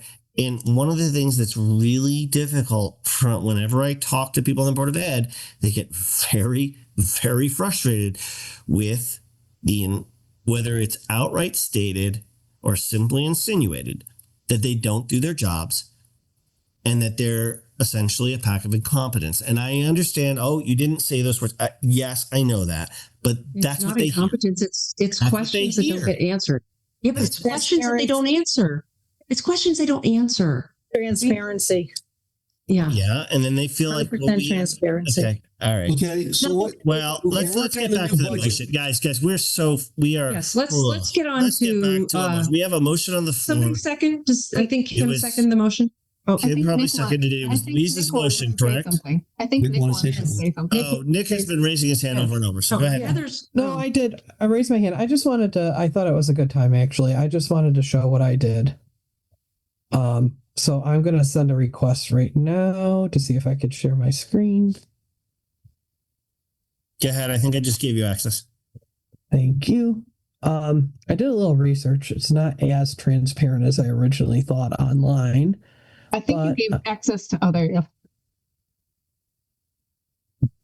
Can everyone see the breakdown of the salaries with the school? Yeah, I see a spreadsheet at least. Why is it being difficult? Sorry, everybody. My screen's doing. See it. Well, the moment you want see it to enough. do something for see it. others, of course. So Fine. it's just his thinking. I wanted to just take a second and show all this. I went through, I found these, some of them are approximations. Some of them are calendar years further to the left than where we are right now. So they actually would have been up in salary based on where they were. I went through, I was just curious where things were, and I wanted to make sure we were. It's a good testament to the research that that teams have done. I did a price analysis and a price assessment. If you go on AI, you're getting this as an average.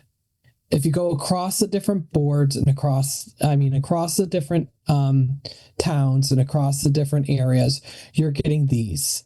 I did some math to adjust from these salaries in some instances to the equivalent FTEs for Vail, which is 0.6 a week.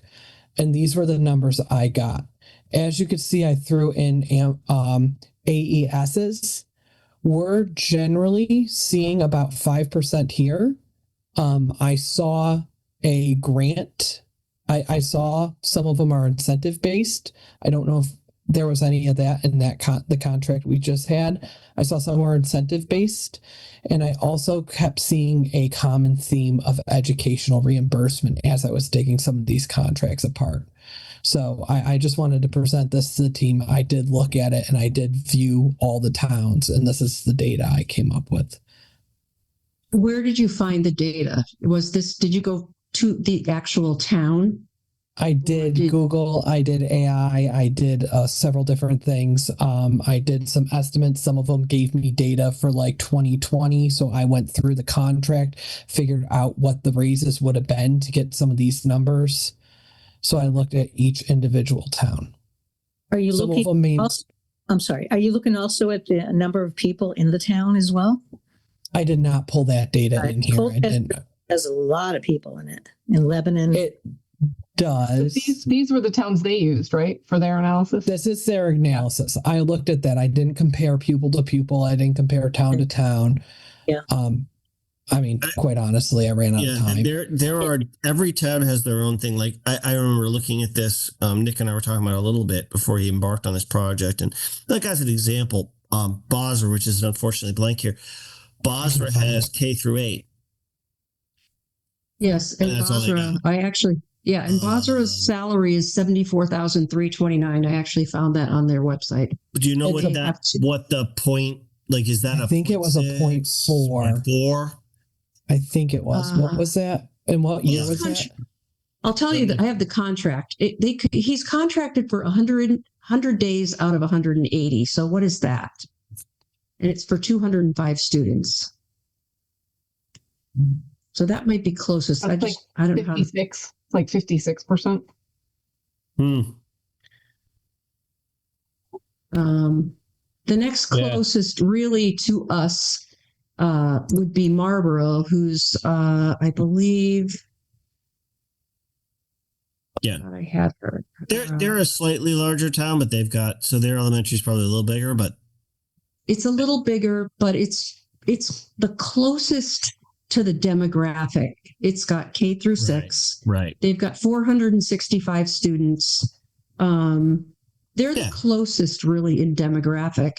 Bosra only has 205, and then you go down from there. Franklin 185, and then you go up from there. Hebron, you can't really equate Hebron. That's 697. They have two grammar schools. They have I believe they have a K through 3 and a 4 through 6 elementary. Right. I mean, I call them grammar schools, but yes. No, sorry. I'm just trying to fill in information. I'm not trying to contradict you at all. I'm just adding information. I can't remember Lebanon. I think Lebanon has 4 schools, and they're like 202,000, but they're 4 schools. I think what does help put us in the apples to apples category is adjusting for the FTE. So I put the 0.6 equivalent here, which ratio and proportionally should have, maybe adjust. I would say that's probably the best you could do. I mean, honestly, obviously you're not going to take Hebron's superintendent's full salary and compare that to that's silly because they have so many more kids. That's what at least all of this is quick and dirty, but that's what the 0.6 adjustment kind of exists to do. Correct. In some of these towns, but I think Bosra and maybe Lebanon and a couple of these others, Marlboro, you're right, are probably the closest to us. And if they have, I don't know, does Marlboro, do you know, Nick, when you looked at this, is Marlboro running a full-time superintendent, or do they have a plus 0.6 as well? Oh, it looks like they've got a full-time. They do. They have full-time and they're pre-K through 6 and they've got 465 students. I think that Okay, makes sense. so it's a bigger town. Okay, So- that's fine. I would. So that look to at- me just seems to make sense. Then the 0.6 adjustment to that makes total sense. I would say this. This is how I would look at it if I was hiring at my company. I would say this is fair market rate, and this is the equivalent of what the job would be. So this is us. This is what we would pay for one FTE of this skill set. This is what our adjustment would be based on the size of the school and how much time we anticipate it being. And then this would be the value there. I just pulled the data. I thought it was pretty interesting because the way I pulled it, it made me actually feel good at the end of the project to see that aligned to what the Board of Ed is saying. Yeah, I mean, speaking. Oh, sorry. Go. You know what? Go ahead. I'm sorry. Go I ahead. was just going to say, so this is excellent. And I think this also speaks to what you were saying is that we need to get the Board of Education and the Board of Finance or whatever to be able to talk to each other, because the Board of Education could have provided this, but they gave just a vague chart. Yeah. And then they also said we should divide by 0.6 in one of those emails as basic math, which was wrong. But I don't know. I just like why couldn't I remember. This is easy. They could have done this instead of arguing about it for 3 emails or whatever. Right. Yeah, I happen to agree with you. The I know why they did it the way they did it, but basically Val was like, I don't want to call out specific colleagues for their salaries, and I'm like, no, that's public. Silly, because we're literally arguing over your salary. So no, I'm with you guys on that one. This should have been probably the chart that they provided, not the graph that they did. I don't disagree with that. Maybe they have the same thing. I don't want anyone in a strong sense really holding me to these numbers. This is Googling. This is adjustment for phrases and everything. Estimation. Got it. Yeah. Yeah, I appreciate but it's a good faith effort, and it shows something that's fairly consistent. Honestly, it makes sense. Thanks for doing this. But no, I happen to agree with Heather on this, that if we had gotten something like this, it might have made things a little more palatable, a little smoother. So, and this is where we'll continue my efforts. But over the years, we've gotten to a place where the level of dysfunction and distrust within this town and certain board members and certain boards has gotten to the point where even when a request is completely reasonable, we sometimes get pushback. And this is Riz's frustration. And sometimes, honestly, sometimes I feel some affinity for the folks on the other board. But that said, we remain in a place where we have a motion on the floor to recommend the AES cut their budget down to a 3.25. Correct, Liz? Is that the request? Yeah, that's correct. 3.25% increase. Is there further discussion on this motion before we proceed to a vote? Yeah, what would that be for the town? Give me 1 second. I have to do some math. Okay. Probably around 6%. 3.25. Hang on. I got it. Okay.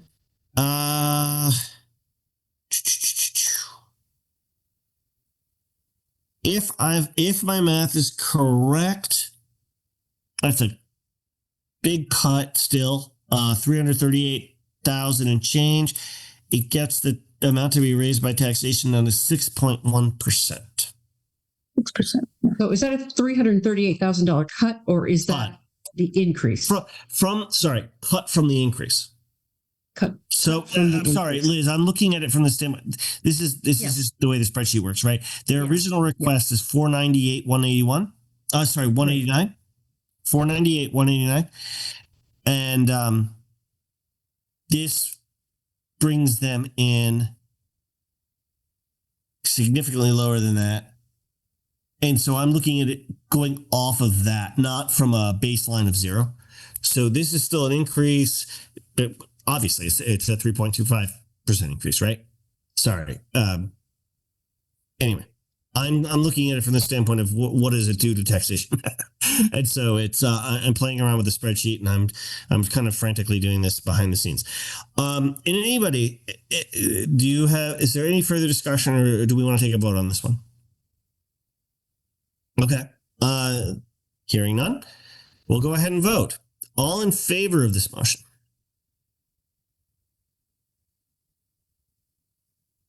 Three votes in favor. Very well. All against?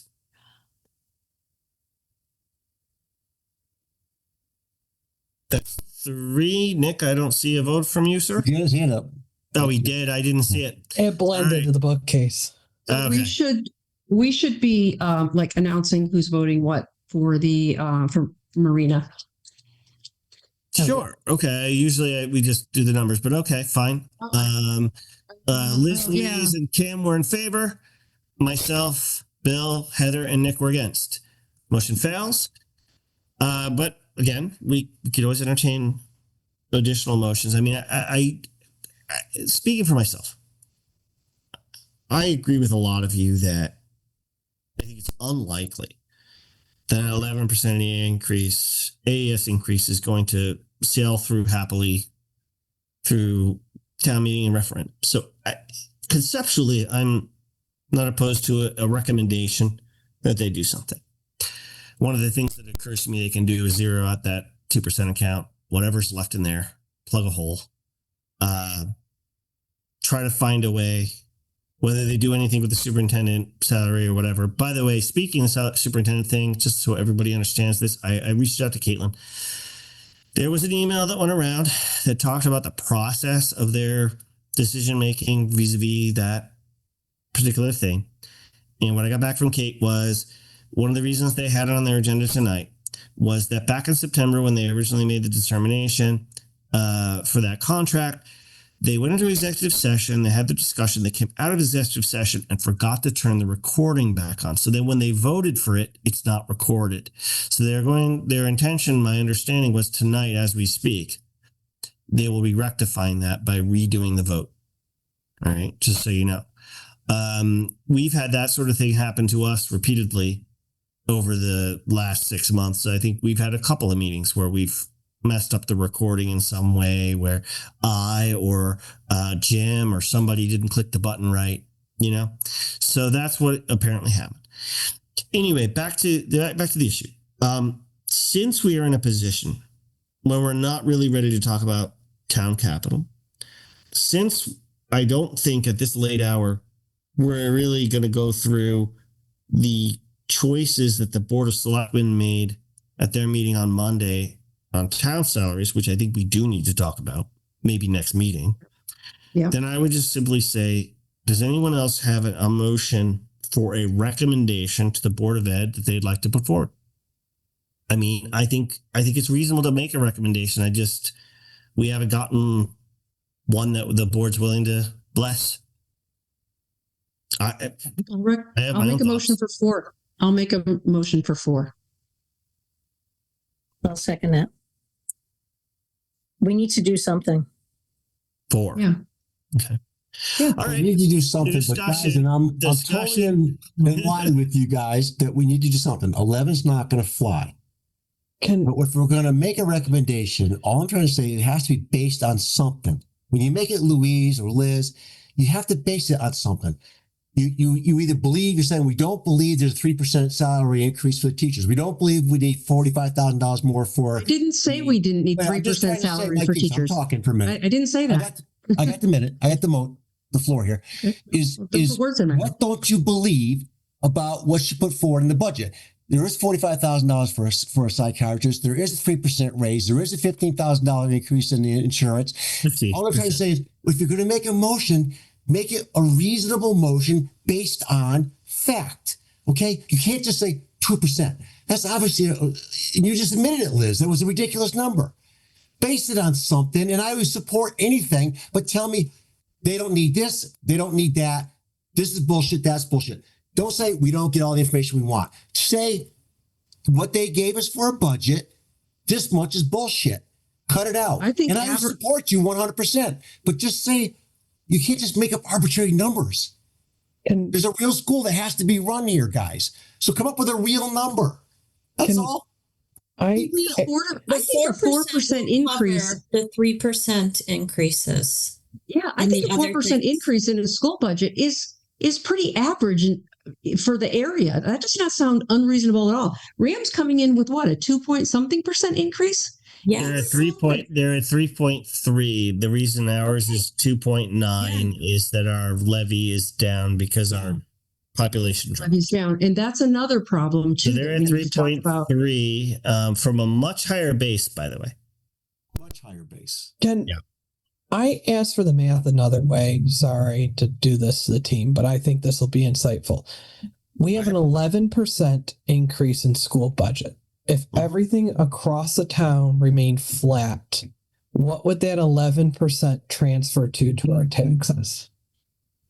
Is it a 5%? $500,000. All right, hold on a minute. Let me That's a good question. all right, hold on. If we zeroed out AES, Zero out everything but AES. everything So, but AES, I apologize. It's 500,000, right? Hang on. Well, they have about 500,000. But if I zero out, hang on, this minus, I'm just give me a spreadsheet. Give me a second for the spreadsheet. Now, bear in mind we're zeroing out RAM, which we can't actually do, right? We can't.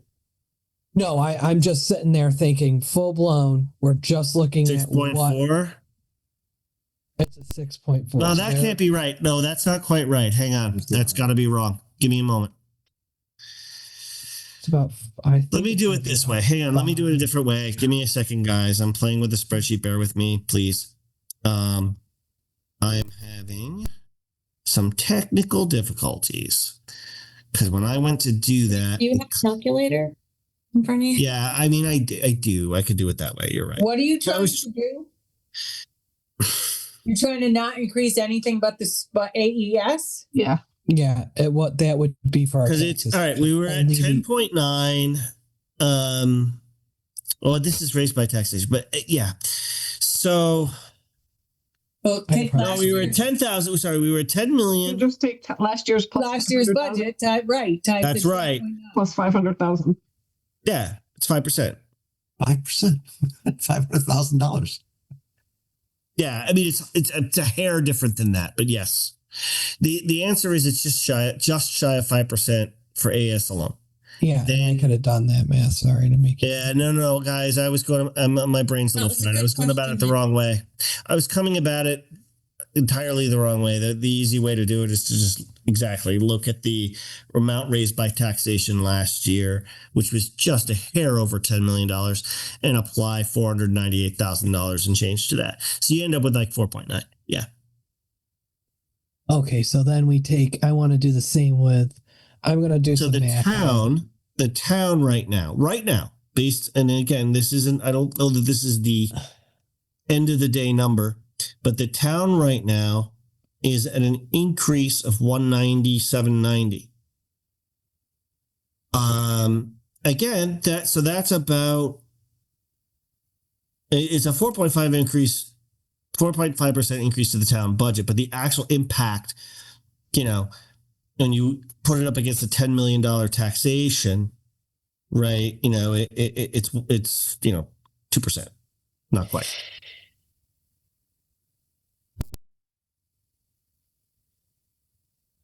Okay, so that And then RAM is 120. Wait, let me just double check. Yeah, 120. So, because I want to see what it would be if we took. I mean, everything's going up right now, regardless of what we're buying. So if we took everybody else out of the equation, just isolated them, we're looking at them as an AES contributing about 6%. So if I'm just doing the math another way and working a little backwards. yeah, 5%. 5% is basically their Increase chunk of the change.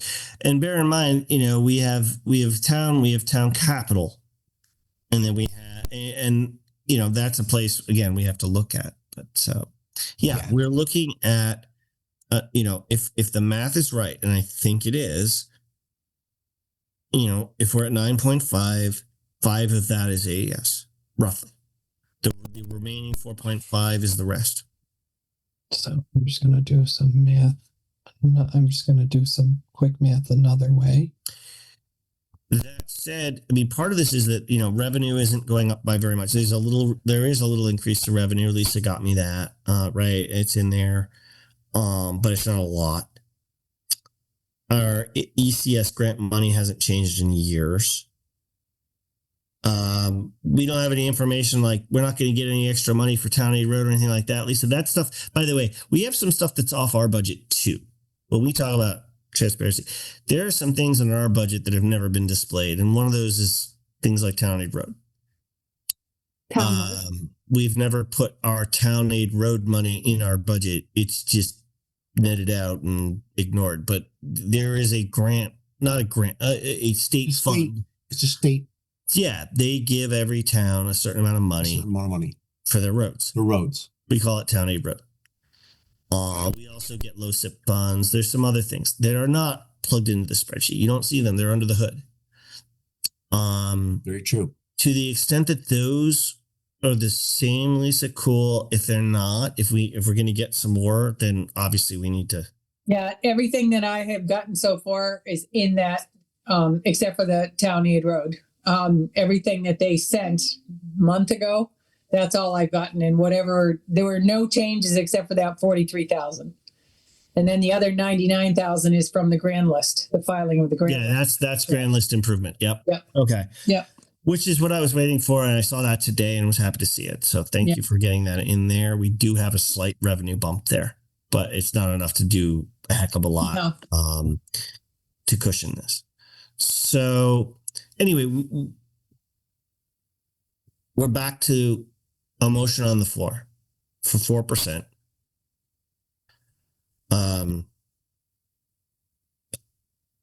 Unless there's further discussion, we should vote on it. I mean, it's getting late, guys. We should try to wrap this up soon.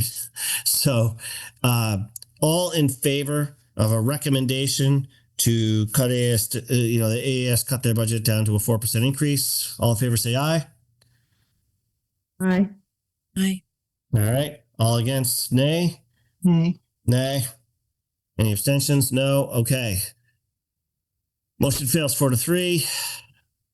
Me, Bill, Heather, and Nick against. Louise, Liz, Kim, 4. Okay. So again, I think a lot of us, even those of us who've been voting no, are not against the idea of a recommendation for some sort of cut. But we haven't gotten there yet. Do we have another motion that someone would like to make that we could maybe go with?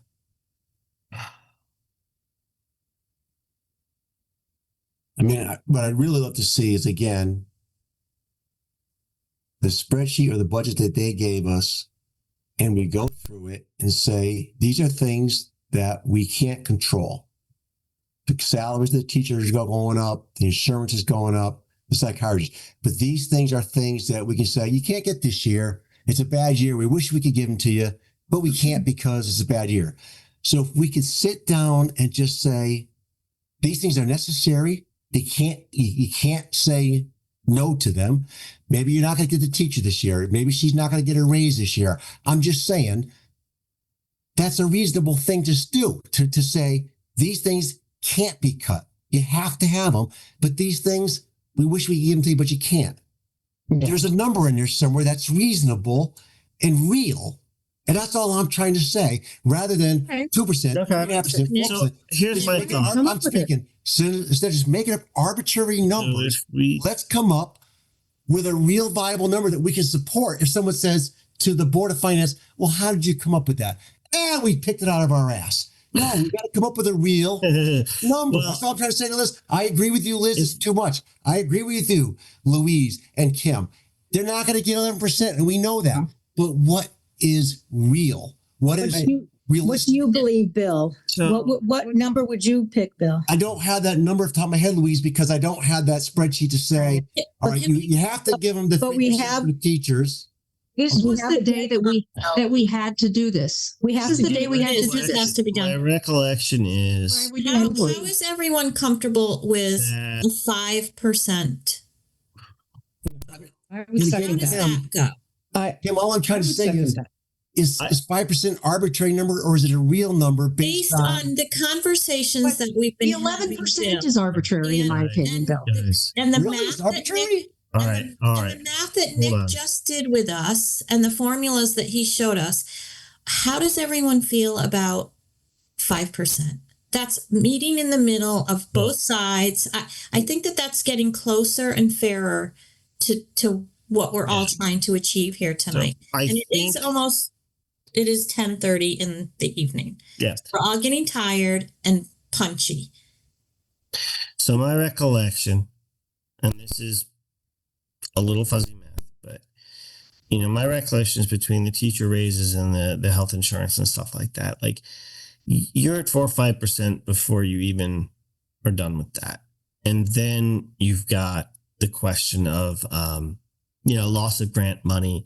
And then you've got the request for the new teacher. So I guess the question is, guys, if our take as a board is you've got to get that number down, guys, the question would be, what would you save if we were to say, we recommend that you cut down to X because you could do it by not hiring that teacher.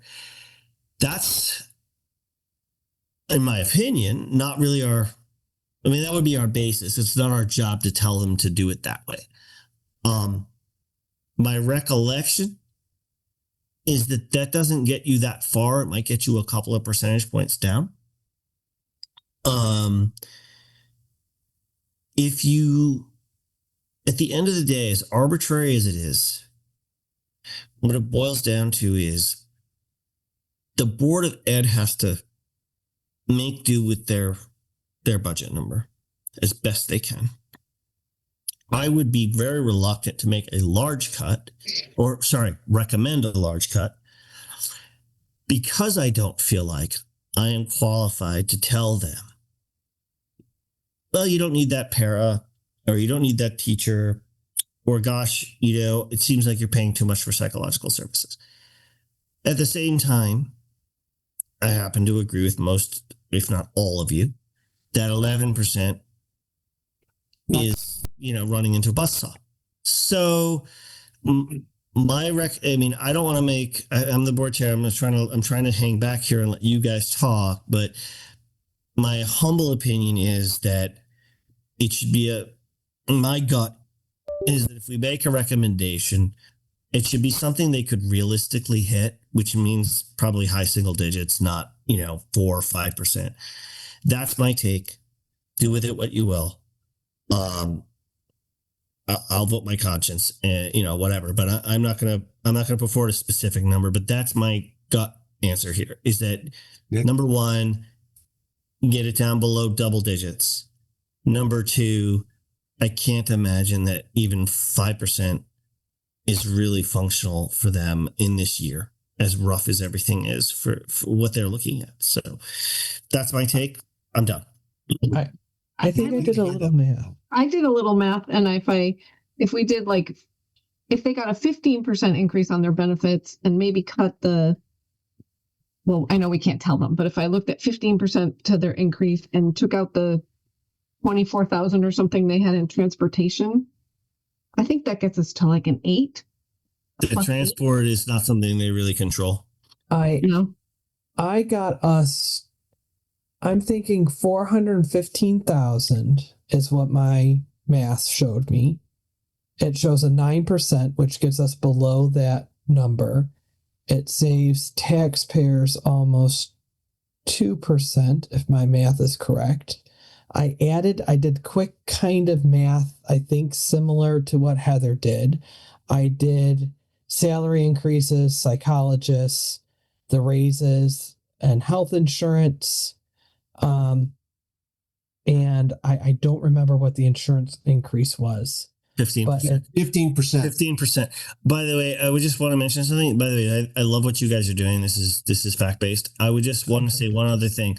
with respect to their transport costs, one component I think of their transport costs is them literally paying the town for a vehicle. So be careful there. Like, you're not actually saving us anything if you got that. But some of it also might be when you have a sped kid that is outplaced, we are by law, if they have to have transportation, we got to pay for it. Like, it's not a question.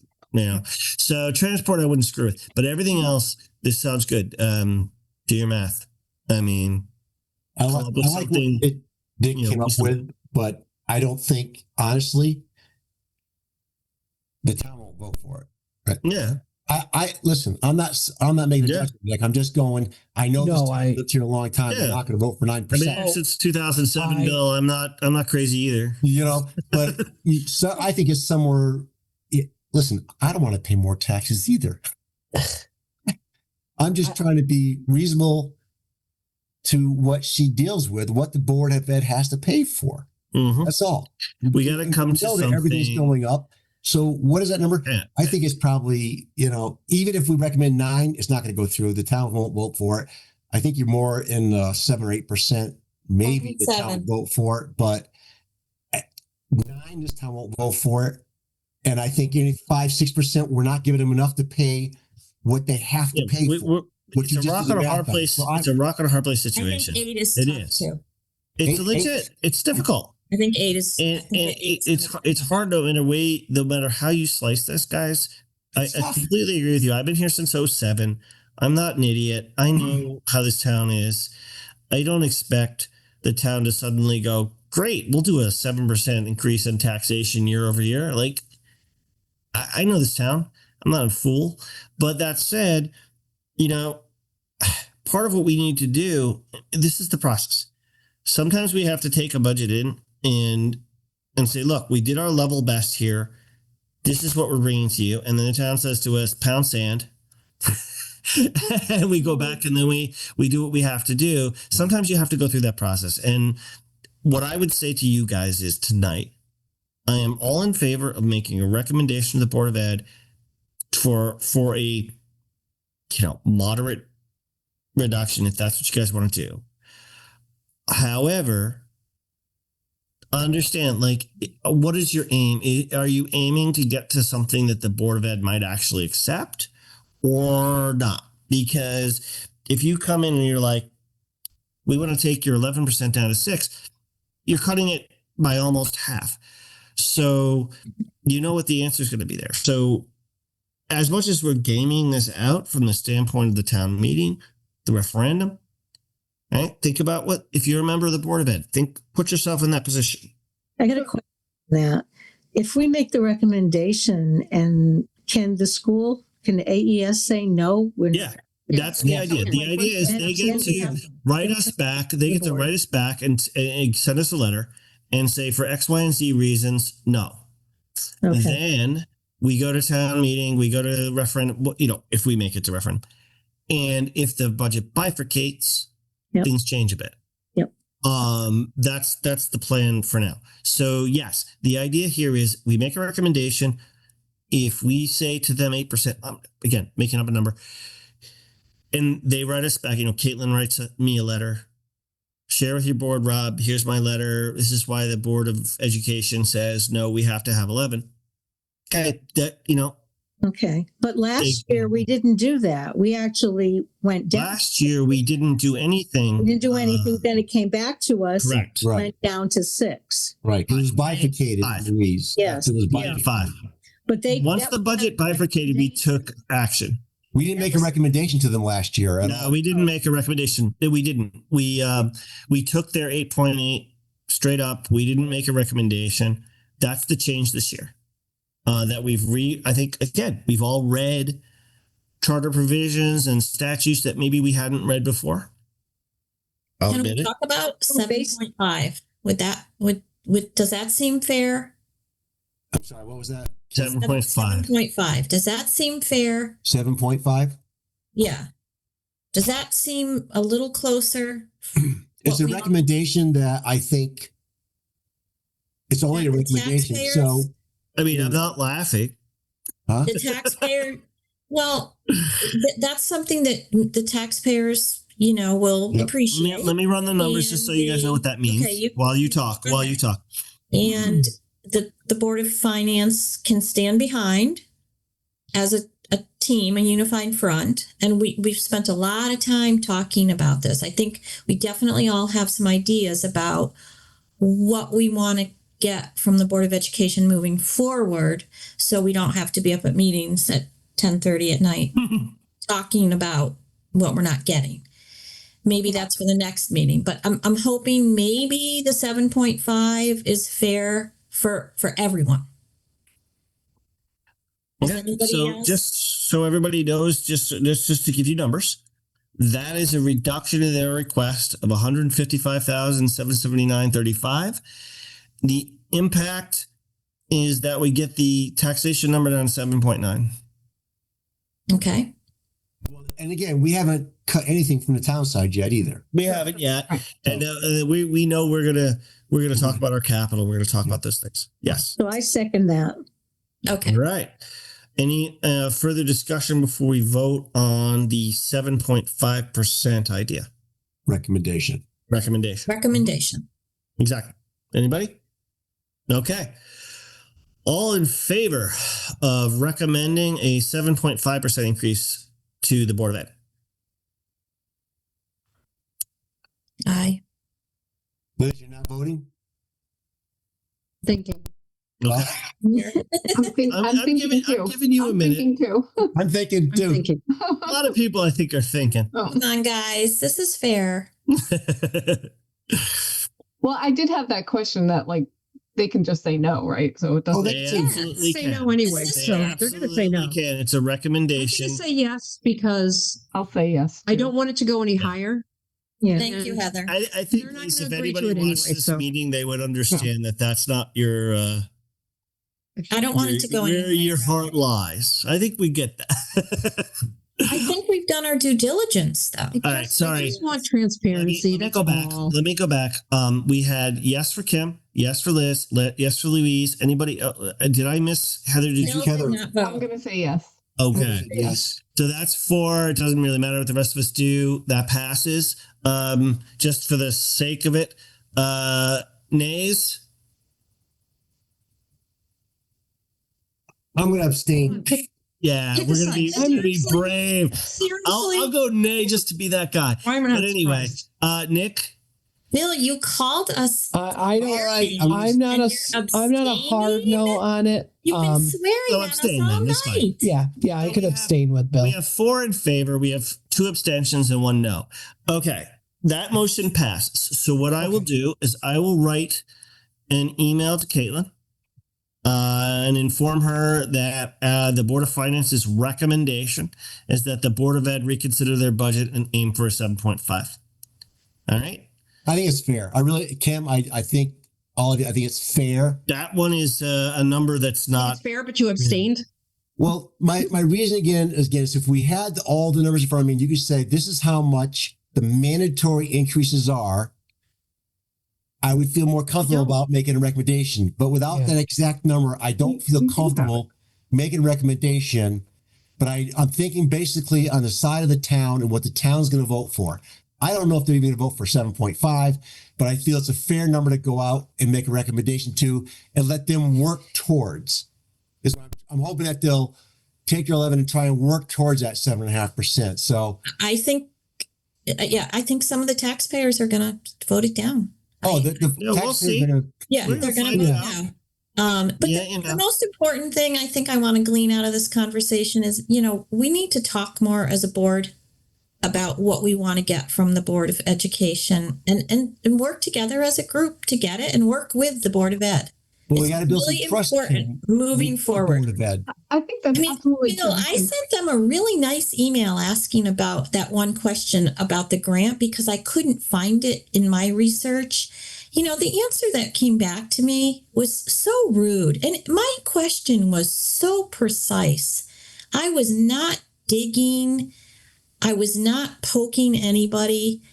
And what I did pull out of it is that there's a federal grant that's not listed in the state side of the state grants that I didn't even know they had. It's not recorded anywhere. So that's not done to be bullying or picking. It's to pull information out so I can make good decisions for the taxpayers. Yeah. Can I tell one story too? Last year when I started on this board, I was trying to understand, how the town works and whatnot, and how contracts work and whatever. And I wanted to understand the contracts of the town. So I was nervous because I was new, but I sent an email to Eric Anderson. I said, you think I could see the contracts for the contracted employees in the town? And I felt a little odd about it.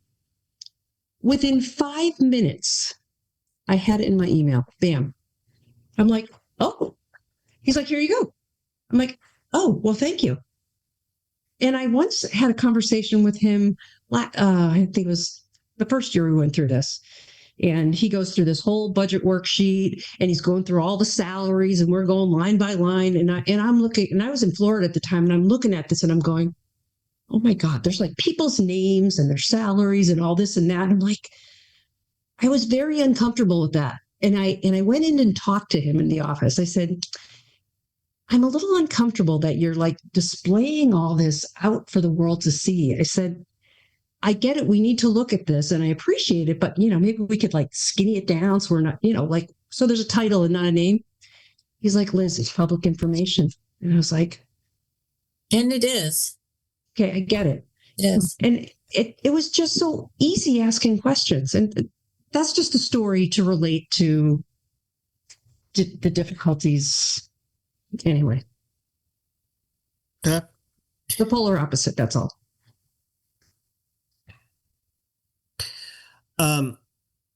Fair enough. We can move on. So we can move on.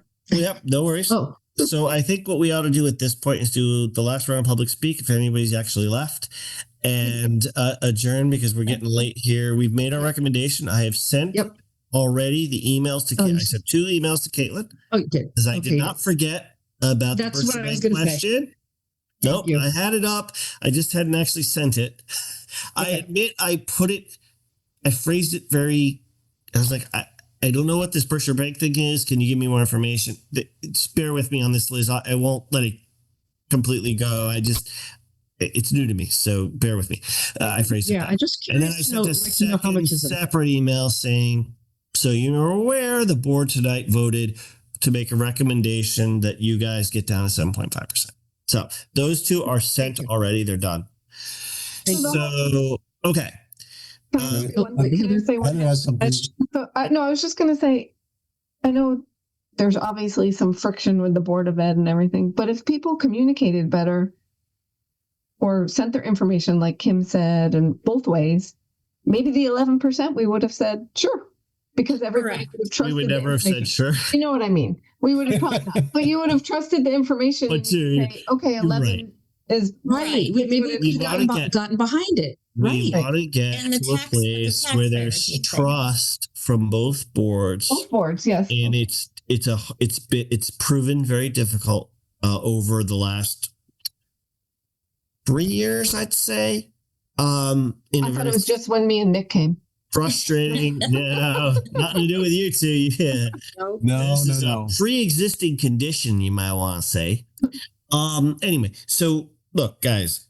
I just want to say one thing, Rob. I tried to get actually the Board of Ed and the Board of Selectmen and the Board of Finance together on a non-business type of thing, like a get-together. Yeah, last summer. And no one from the Board of Ed even replied to me. Mm-hmm. So, you can do what you can do, but if people aren't open for it, what are you going to do? Yeah, I mean, again, there's a lot going on here. I'm not against your idea. Social and also understand, like, as well as I know, like, we're all volunteers, so it's often hard to get people together. But no, I'm not against that at all, Louise, and I appreciate that you tried that. I've tried in my way. We have maybe different approaches, but neither one of us has managed to succeed. So I wish we were in a better place. Honestly, I do. I actually always felt like the Board of Finance and Board of Ed worked reasonably well together. It was there was a lot of friction between Board of Selectmen and Board of Ed. Anyway, without airing all of that tonight, I'd like to do public speak and proceed to the end of our meeting. So let's see, who do we have? Joanne, would you like to speak for the public? Oh gosh. I mean, I don't envy you guys. It's not easy at all. Clearly. Nope. Good luck. It's a hard job, but I do want to commend that everybody deserves to have their opinion and be respected for it. It's easy to read the room where everybody is, and I probably could have pegged it before the meeting even started, but you're all allowed to voice in your opinions and should be respected for that. As a former member, I put so much time and effort into it. And you guys need to do that too, and you are, and you deserve respect for giving your time like this. But the one thing I found too, and the other person that deserves big kudos again is Lisa, because she's new, but she has done so much stuff. It's amazing. Rob, I want to commend you for bringing up those funds. As you know, I've always campaigned to put a couple cuts here and there because they are like big savings accounts. And sometimes in a hard year like this, they're saving to do projects which are needed in the town, by budgeting a little bit each year. And maybe this could take a little bit of a cut here and there. Nobody ever wants to do it, and it's hard work. But like Bill said, nobody's going to pass this budget if it's that high. So you may have to just knock a little bit off here and there, because there's big amounts in each one when you get the balances. I had found Wally's, while you guys were all talking, that that yearly payment for the fire truck is $117,780.52. And Wally had sent us a memo that he was asking for that SCBA equipment because the fund balance was up to $567,673. So it was a huge amount. So by lopping a little bit off here and there for 1 year, and then kind of figuring out what you need each year, you guys can do that. Thanks for looking up the lease payment. It just that's was lower. a paper that that's when I lower than I thought it something. was. I may have to go back to Wally and double check that, because the 137 in my head had been. He said added to the budget this year into the capital fund. Yeah, 137,000. I don't know. I don't know if it's truly flat, but I may have to go back to Wally on that. So thanks, Joanne. Yeah, the 137 makes up a couple things. That's what I thought, that it was more than just the payment. That's It all, wasn't because just she's the payment. looking for crazy things that she can't find, the poor thing, So I found that one piece of paper that there is 137 deposit, 117 release. Very close to what I paid Salem when they had their fire truck. Yeah, we're gonna get there, Lisa. We're gonna get there. Good luck, thank guys. you, Joanne. Welcome. I do appreciate it. Tess, do you have comment for us?